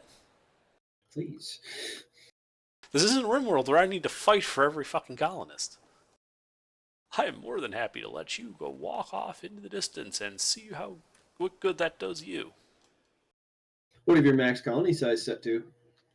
300. I went with 100, I think 50 children just for, getting myself used to it. Well, the more you have, the bigger hit you take to FPS. Yeah, that too. Plus, I was playing on an XP rig, so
So who's my cook in my thing? Gotta isolate them.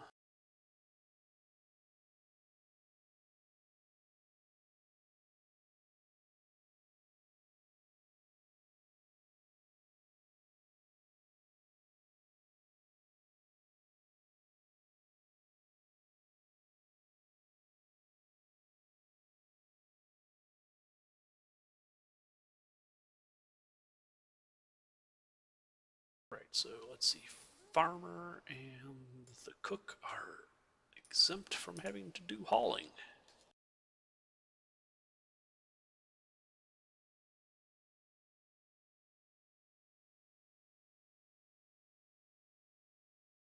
Because they got better things to do. Yeah, like cooking and making wine.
Hey, Gilbert.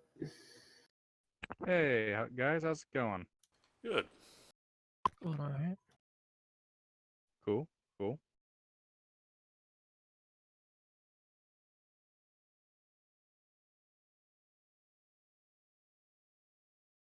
Just playing some Rimworld? Dwarf Fortress. Oh, Dwarf Fortress. Damn, I was about to say Rimworld Party again. I'm actually playing Stardew Valley.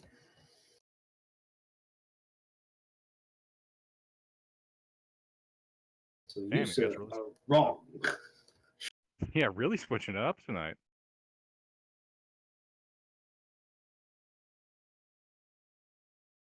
Just trying to keep you on your toes. AGR's doing plenty of that on Mondays. Do what I can.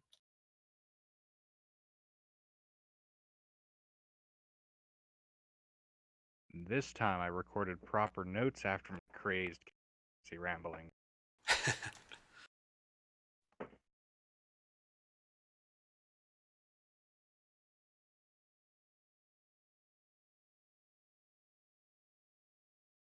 Oh yeah, so I saw something really strange today. I was walking out about 25 minutes ago when I see this van with like a bunch of like high school age girls just like driving around the parking lot doing like figure eights and shit in the back, and they're all screaming their heads off until they proceed to jump the curb that separates us from like one of the fast food joints and then take a right out of the like the strip mall area. Huh. It was really weird. Like world's shittiest stunt driving weird. Yeah, pretty much just like that.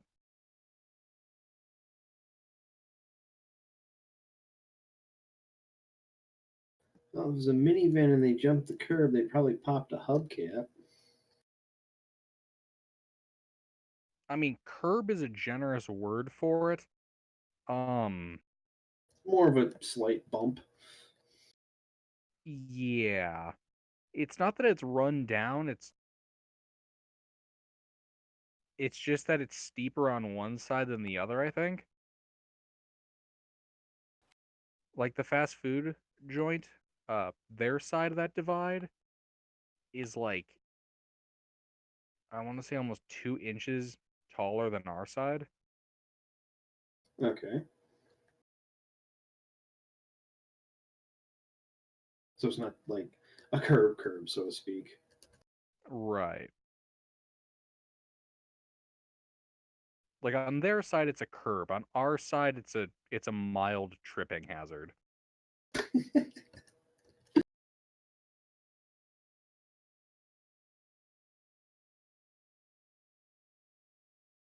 You know, like those sidewalks, they're just slightly off and like the bottom of your toe catches it and you almost fall over. All the time, brother, all the time. A dwarven child has become possessed. Oh no. Well, guess you're getting some Dwarven child bones. The way Under says "oh no" makes me feel like he has some morally dubious, ethically questionable means of making this to his benefit. Well, Yes. looks like you're getting some Dwarven child bones. No, no, no, no, no, no, no. We do not butcher the dwarves. We only wall them up and turn them into vampires forcibly. Ah, For vampires need neither food nor drink nor rest, and therefore make the perfect fortress manager. They can just do shuffle paperwork all day, all night. No stopping. forever. Forever.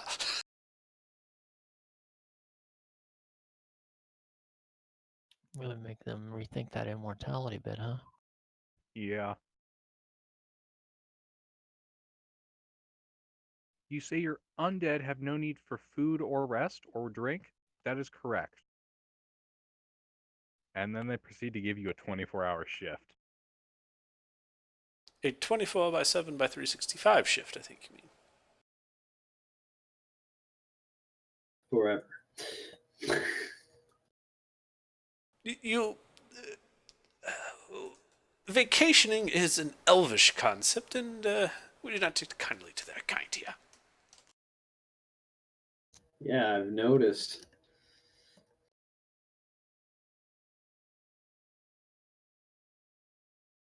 You can tell he's serious because he's breaking out the Captain Grimbald voice. Oh, gosh, yeah, that's true. Don't fuck with the captain.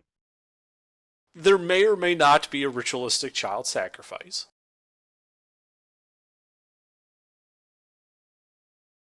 And I mean, that just gets the ball rolling.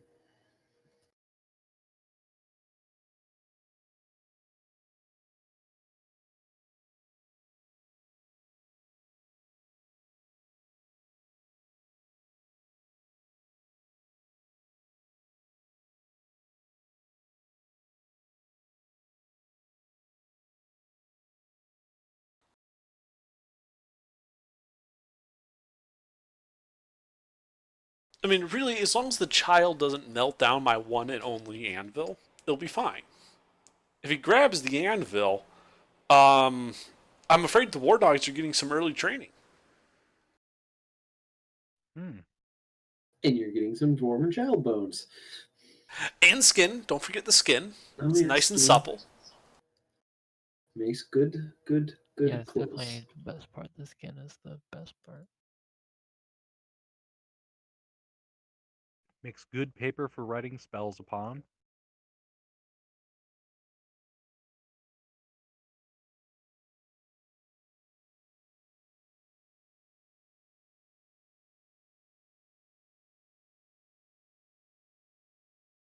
You should hang out for a bit, Gilbert. I don't know if you're gonna be here for long, but I got something that might interest you in it.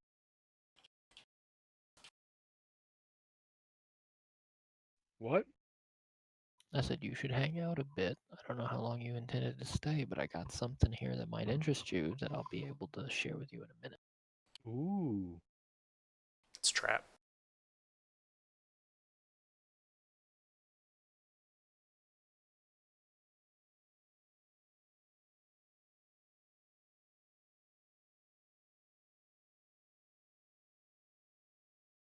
I mean, if it is a trap, it's been very well baited.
The one thing about this game, AGR, I wish you could buy hardwood because I would pay a lot, like 1,000 a piece for hardwood.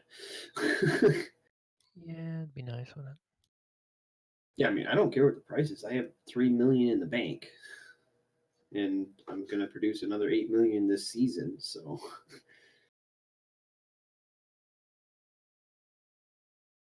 it's by far one of the most frustrating things to farm.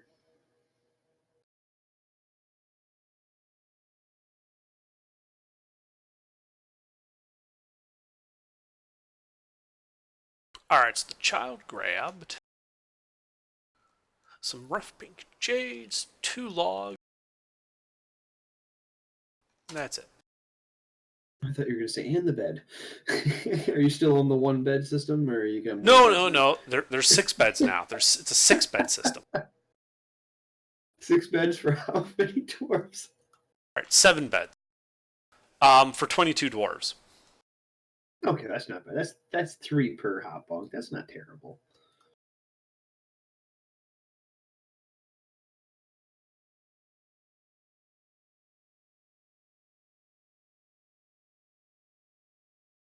God damn it, my cow's a moron. The cow literally decided just to hang out in my dining hall and not go graze outside. So keep starving. I just got an alert. Cow is starving. That was stupid.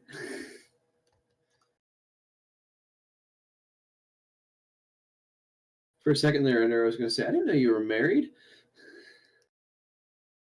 Oof. Oof.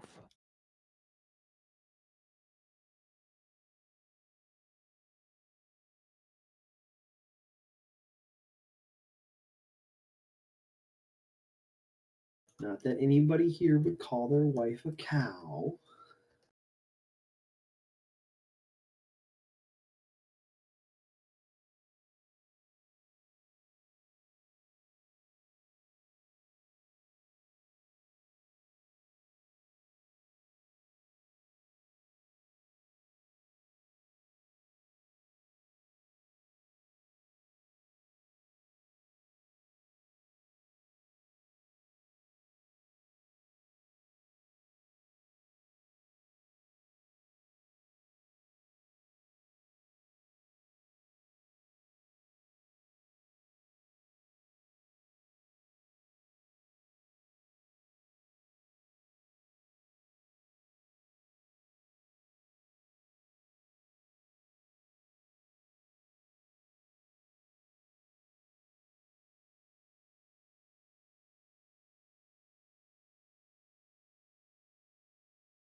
All right.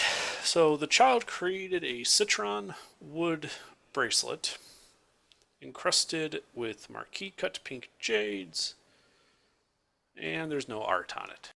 What a shitty artifact. Well, at least it tried.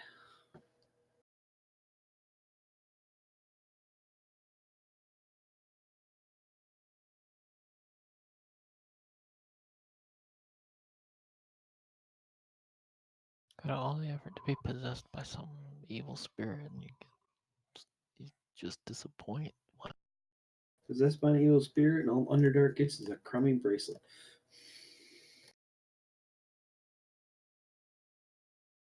Yeah. Pretty much all they did.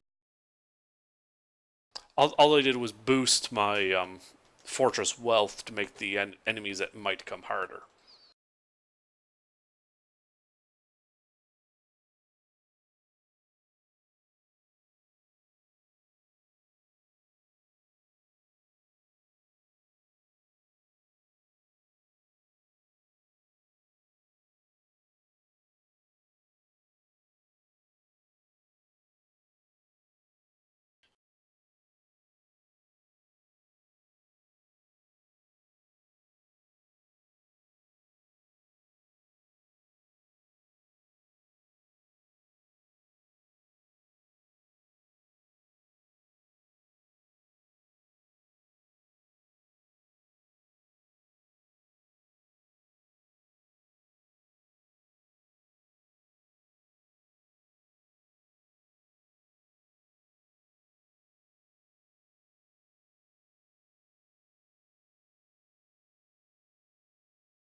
So, AGR, you said you had a thing? I do have a thing. It's not ready. I keep adding details to it. If you're in a hurry, I can show you what I got. Oh no, I'm not in a hurry. Okay then. He was just curious. Hey, Meta. Hey. I got all night. He was just curiously curious.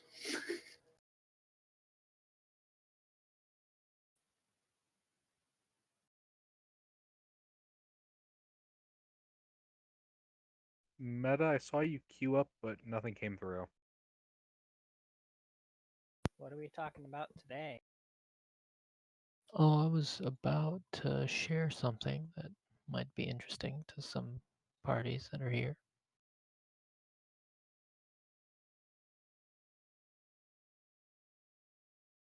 Well, that's vague. I think I know what you're talking about. That's AGR for you.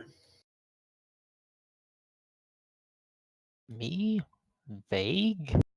No. Impossible. Posse Brew. Is it Impossible? I don't know. I think it depends on how hammy the actor is being.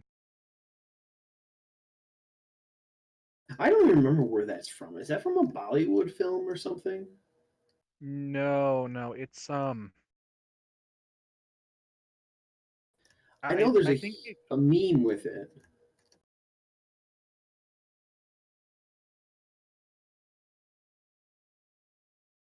how do you phonetically spell impossible? I know it's an Asian So I'm dude's still face. I'm still working on some of the details.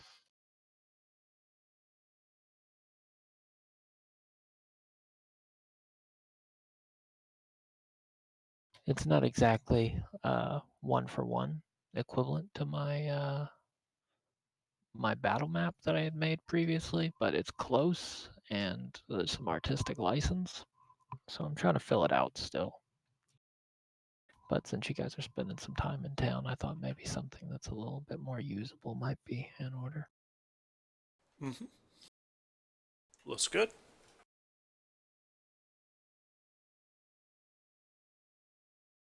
All I see is a paintball battle map, red versus blue. What's the X? There are several X's. Oh, yes, there are. Those are gnome holes. No, just ours wouldn't be that well known. intended to They're draw not attention nobles. to some of the places you guys have been that have been relevant recently. Oh, okay, so that's where I originally buried Nell. I assume the other Nice. X is the that one area where we fought that elf. The alley with Ted, yeah, between Ted and Bert Yep. Baker's house. And then you can see the bailiff is up on the north end of town. The guardhouse is up there as well. Agatha's house is over kind of closer to where the slummy part of town is. What's the X in the paddock? In the square, that's basically that whole area inside that fence is where the pub has all the benches and stuff set up. It's a big, Got it. big. Okay, cool. Where's the clearing off of this map? Where's the what? The clearing? This is just a map of the town. Right. I'm saying like Directionally, I what think direction? he's going for. Yeah. Far away to the north. It's near Skeen, not near Sarkny.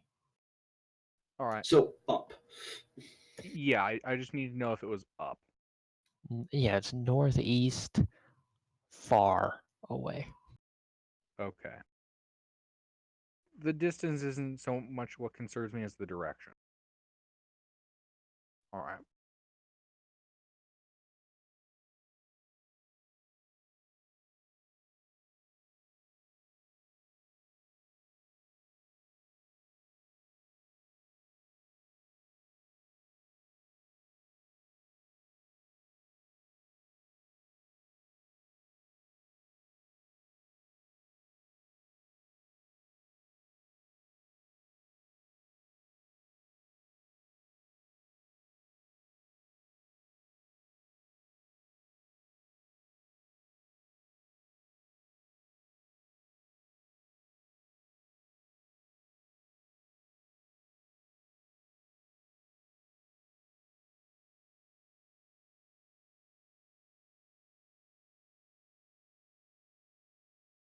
The glorious goat cheese AGR.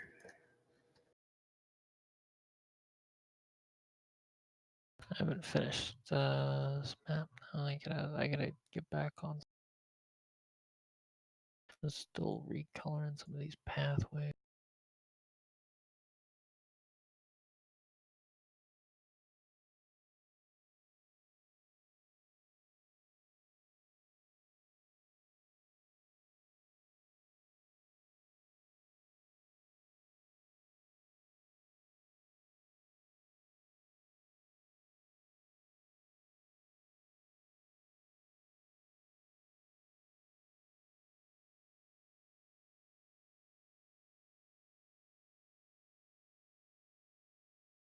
All right, now to open up.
Ooh, that's nice.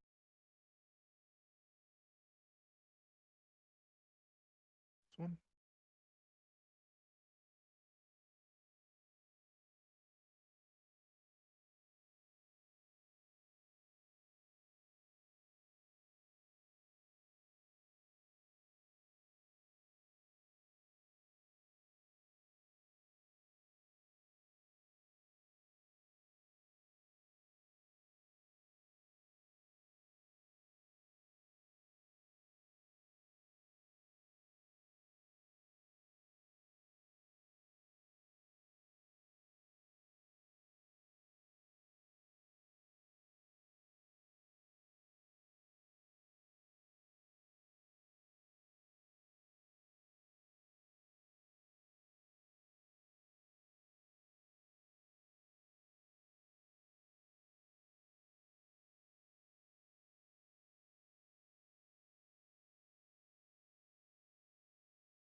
Hey, AGR. Yeah. Did Agatha see the elf run into the alley or run from somewhere else into the alley? Agatha came up north from the pub and saw the baddie running into that alley. I don't know Okay. what you want from me. Okay. I'm So just I'm trying to still be clear. gonna I'm Like, still gonna be moving some of these icons around a little, so don't let the positioning be like too ironclad to you.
And obviously, each of those black circles with the white ring around it, the little ones that you'll see scattered around, are wells. So I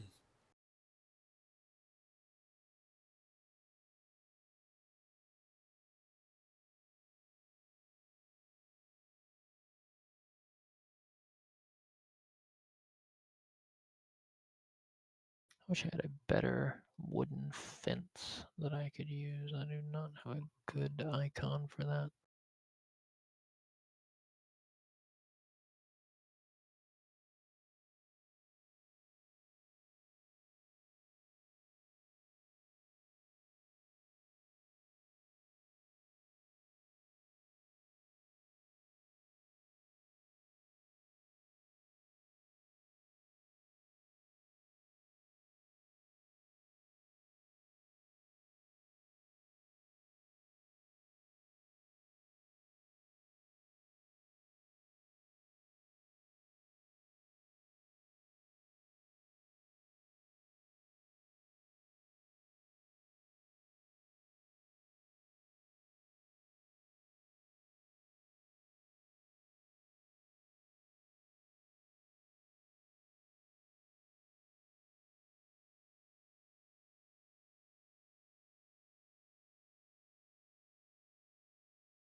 The elf died on the baker's house, right?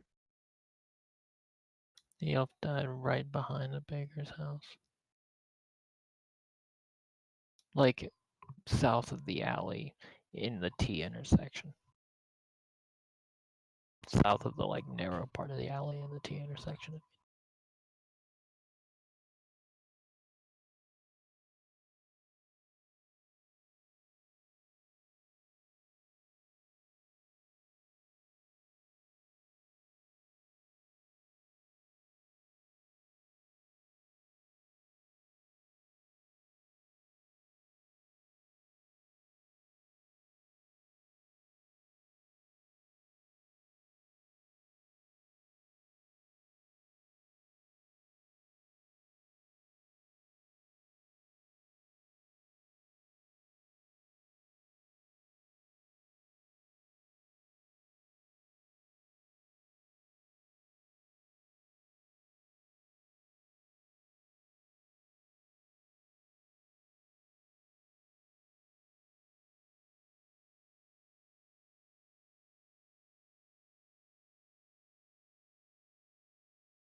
Hmm. All right.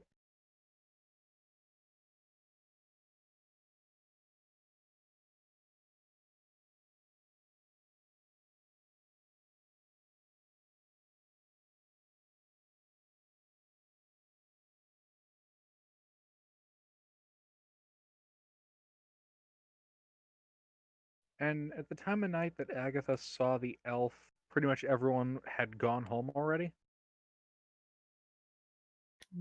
I mean, define everyone. The party or the town?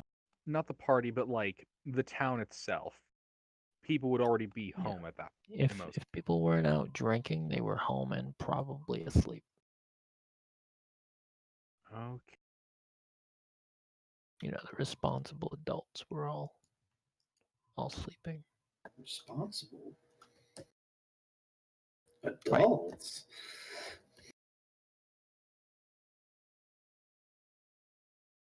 These words, they're unfamiliar to me, AGR. Elaborate. People that aren't murder hobos like the party. Hey, we have houses. We're not hobos. In fact, we haven't even murdered anyone, really. It's just an I elf. thought you were going to say recently. We haven't murdered anyone recently.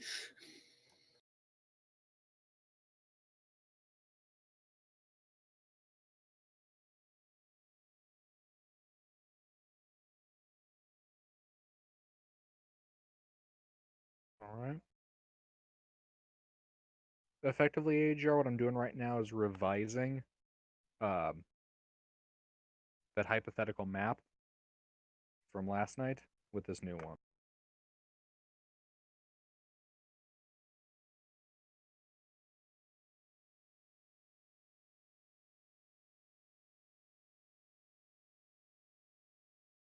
Whatever changes you make, might want to make them on a separate layer from the regular map. You know, that way when I update the map, you can just overlay it instead of having to do it again.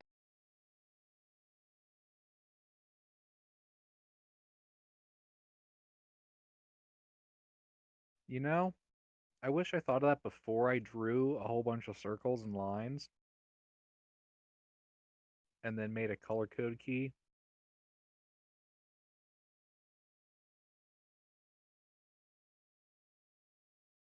Well, I mean, you can do it again. Practice makes perfect, right?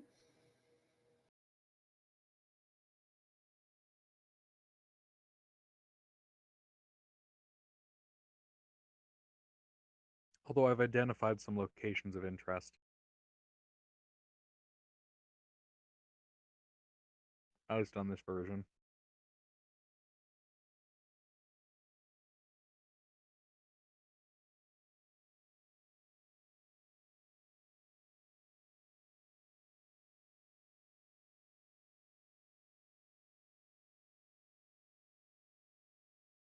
Sure, day 8 is going to be harvest day, so I'm going to want to exit because I need to get the harvest with scythe mod installed because fuck picking all of that shit.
They added separate bank accounts for multiplayer AGR. Neat.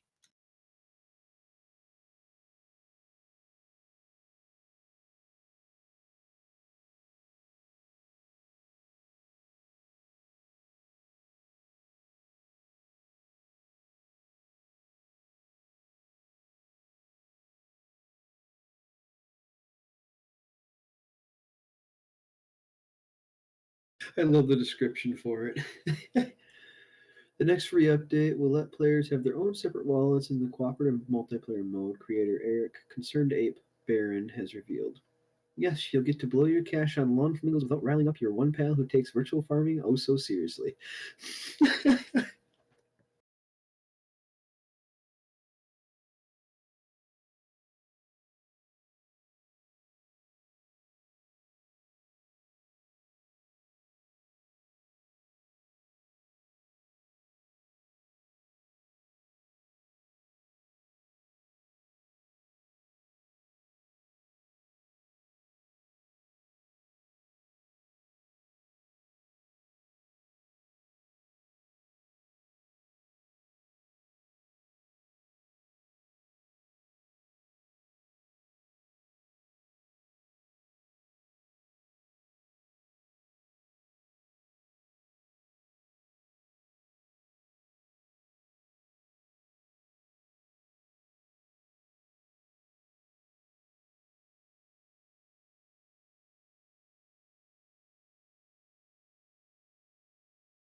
Made it through to the first spring. Yay! Got plenty of food. As long as I don't get attacked, I'll be fine. You are under attack. That's coming. Should be end Don't of spring. you worry. Not all the time. And it's not like I built a ton of super expensive shit. Like I didn't suddenly start minting, platinum coins all over the place. Did that one time. That was hilarious. Guessing it Sounds ended like you got poorly. kicked. Yeah, it depends on what you mean by poorly. The local necromancer decided to take an interest in me when I did that. What did you say, Gilbert? I said it sounds like that mean he got his butt kicked.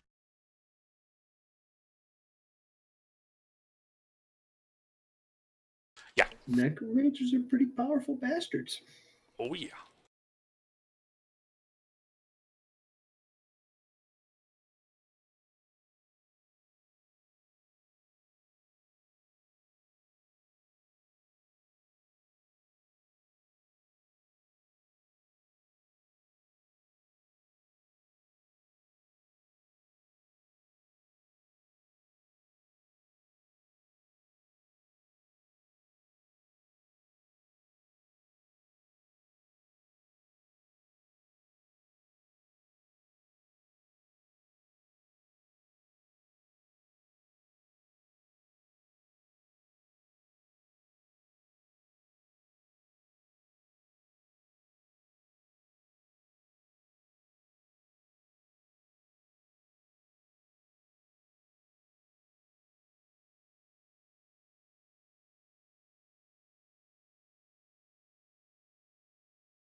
Hey, Under, Mhm. I have a question. Yeah. Objectively speaking, the way that we have been handling this investigation, what do you think is the biggest mistake we've made? Like, out of character.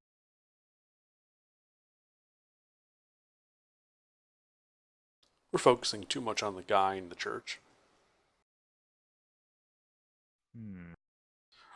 Like what we should really be doing is trying to figure out what threats are there and how do we prevent these threats from hurting anybody that's coming to visit. I mean, that was actually our task. So we could, you know, talk to some people about, their how do you protect against elves? You know, is there a screening process we can use at the gate to subtly check for elves coming in and out of the city? Because they are trying to pass as humans, so they're not going to do anything super crazy. Hopefully. Hmm. Well, that would require them to be using the door. That's what I mean. If they're sighted flying over the city wall, I would imagine they don't really need us to point out, hey, that's probably not right. Right. I mean, they might. I don't know how smart AGR's guards are.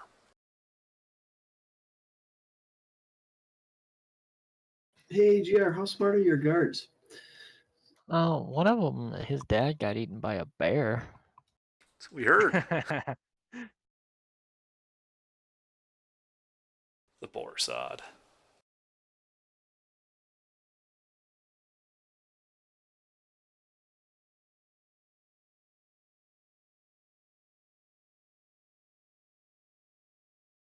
I ask because the biggest blunder I can think of us doing is who we resurrected. The guard. Oh, you don't like the You guard? know. No, I mean, you know that guard that the three of us found dead in an alley? Yeah. In hindsight, maybe we should have resurrected him. Why? What would he possibly have seen? Allow me to gather my conspiracy notes here. All right. So, it's not Before you get necessarily. started, can I? How thick is your conspiracy notebook right now? Oh, I wouldn't exactly call it thick so much as it is. I have a lot of shit written down, like in terms of things to look into, That's why and I asked how thick your conspiracy notebook was. I'm thinking the guard because not necessarily what he knows, but stuff he might have observed and not realized was important, or potentially what he did not see. Because it seems a little strange that the elf would kill the guard if the guard didn't know something. Or the elves trying to escape and just ran into him, and it was unfortunate for him, considering that, you know, the guard wouldn't have even been there if not for us. Right, but he was stabbed in the back. Yeah, he was ambushed. What that leads me to believe, and I have this on the map, I'm thinking that based on how much Ted was smelling when we found his body in the house, the night before is when he was killed by the elf. And that mysterious kid was retrieved from the cellar. They hung out in that house till the night that we saw the elf. And at that intersection where we found Ned dead, I am thinking that given that we also found the key there, the key was fairly deep into that alley, right? Yeah. I'm thinking that perhaps the kid was stashed in there and Ned was killed because his approach in that direction, like his walking back towards the pub, was obstructing the elf's ability to get to said kid. And then the elf the elf killed him, perhaps without knowing that the three of us were approaching.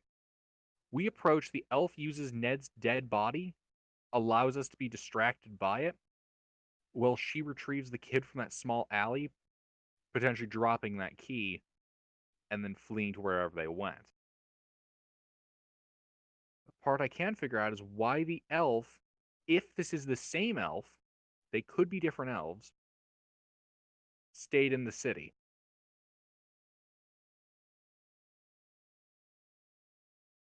I'm thinking that if we assume it's the same elf, the kid was deposited with other elves outside of the walls.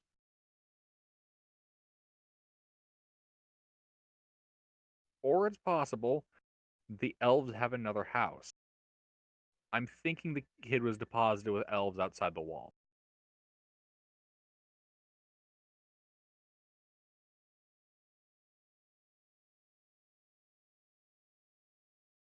That's an interesting idea. I'm also thinking that despite, at least assuming we have a direct line between Ted's house and Ned's death, with the one other data point of where the elf was spotted going into that alley,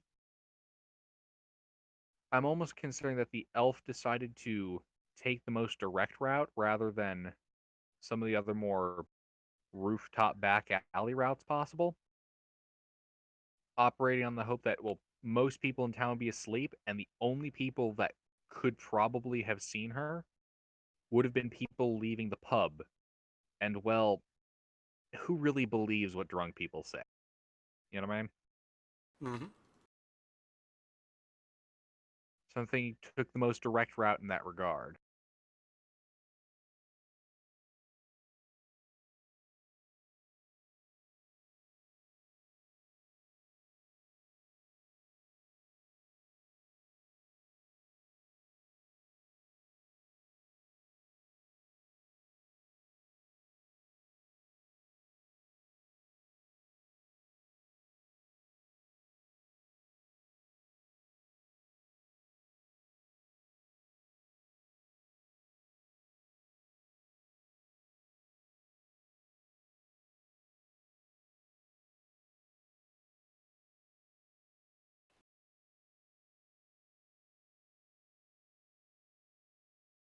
I think in order to help pin this down, at least Wilfred, hopefully other people who are socially capable, if we investigate that dead dog who died approximately around the same time as Ted, I propose that said dog was killed because where it lived was effectively at an important location for the elves' escape route. You know, kill the dog, that way it's not barking when you try to sneak through.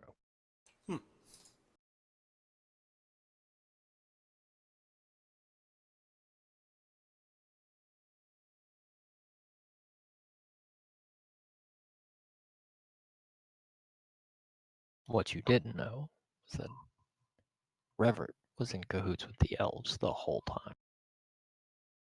Dun dun dun. That would actually be an amazing plot.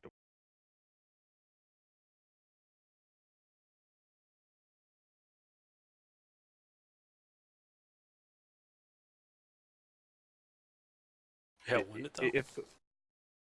If the way that goes down, Wilfred finds shit out and takes a firebolt to the back, I would be satisfied with that death.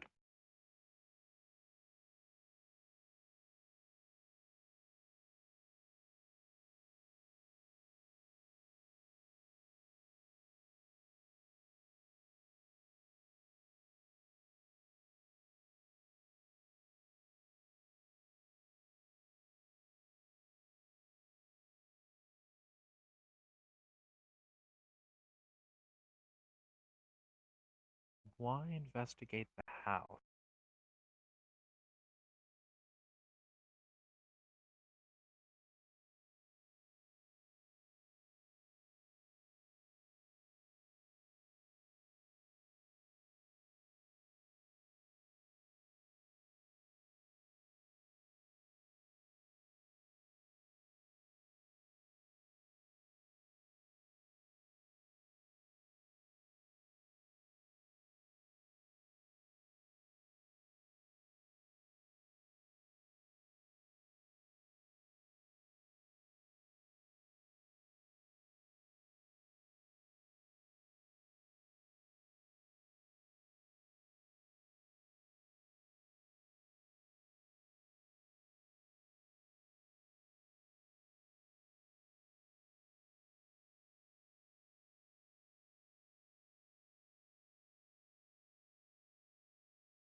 Hey Jar, have you done much in terms of changes? Yeah, I can submit what I've got so far. Hold on. At least I haven't if gotten it's to anything major. I haven't gotten to any major tweaks inside of the walls really. I've moved a few things and maybe added or adjusted a house or two, but nothing that should be super relevant. I will, however, get you an image.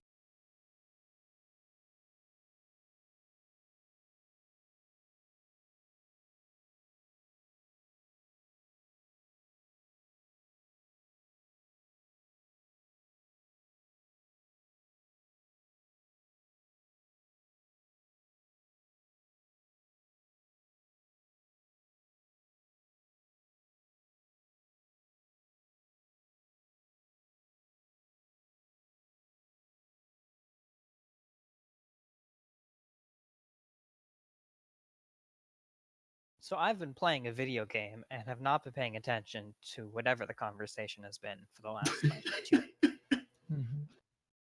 What are you playing? Witcher Fine, 3. Witcher. Oh, nice. Anything important you guys figured out?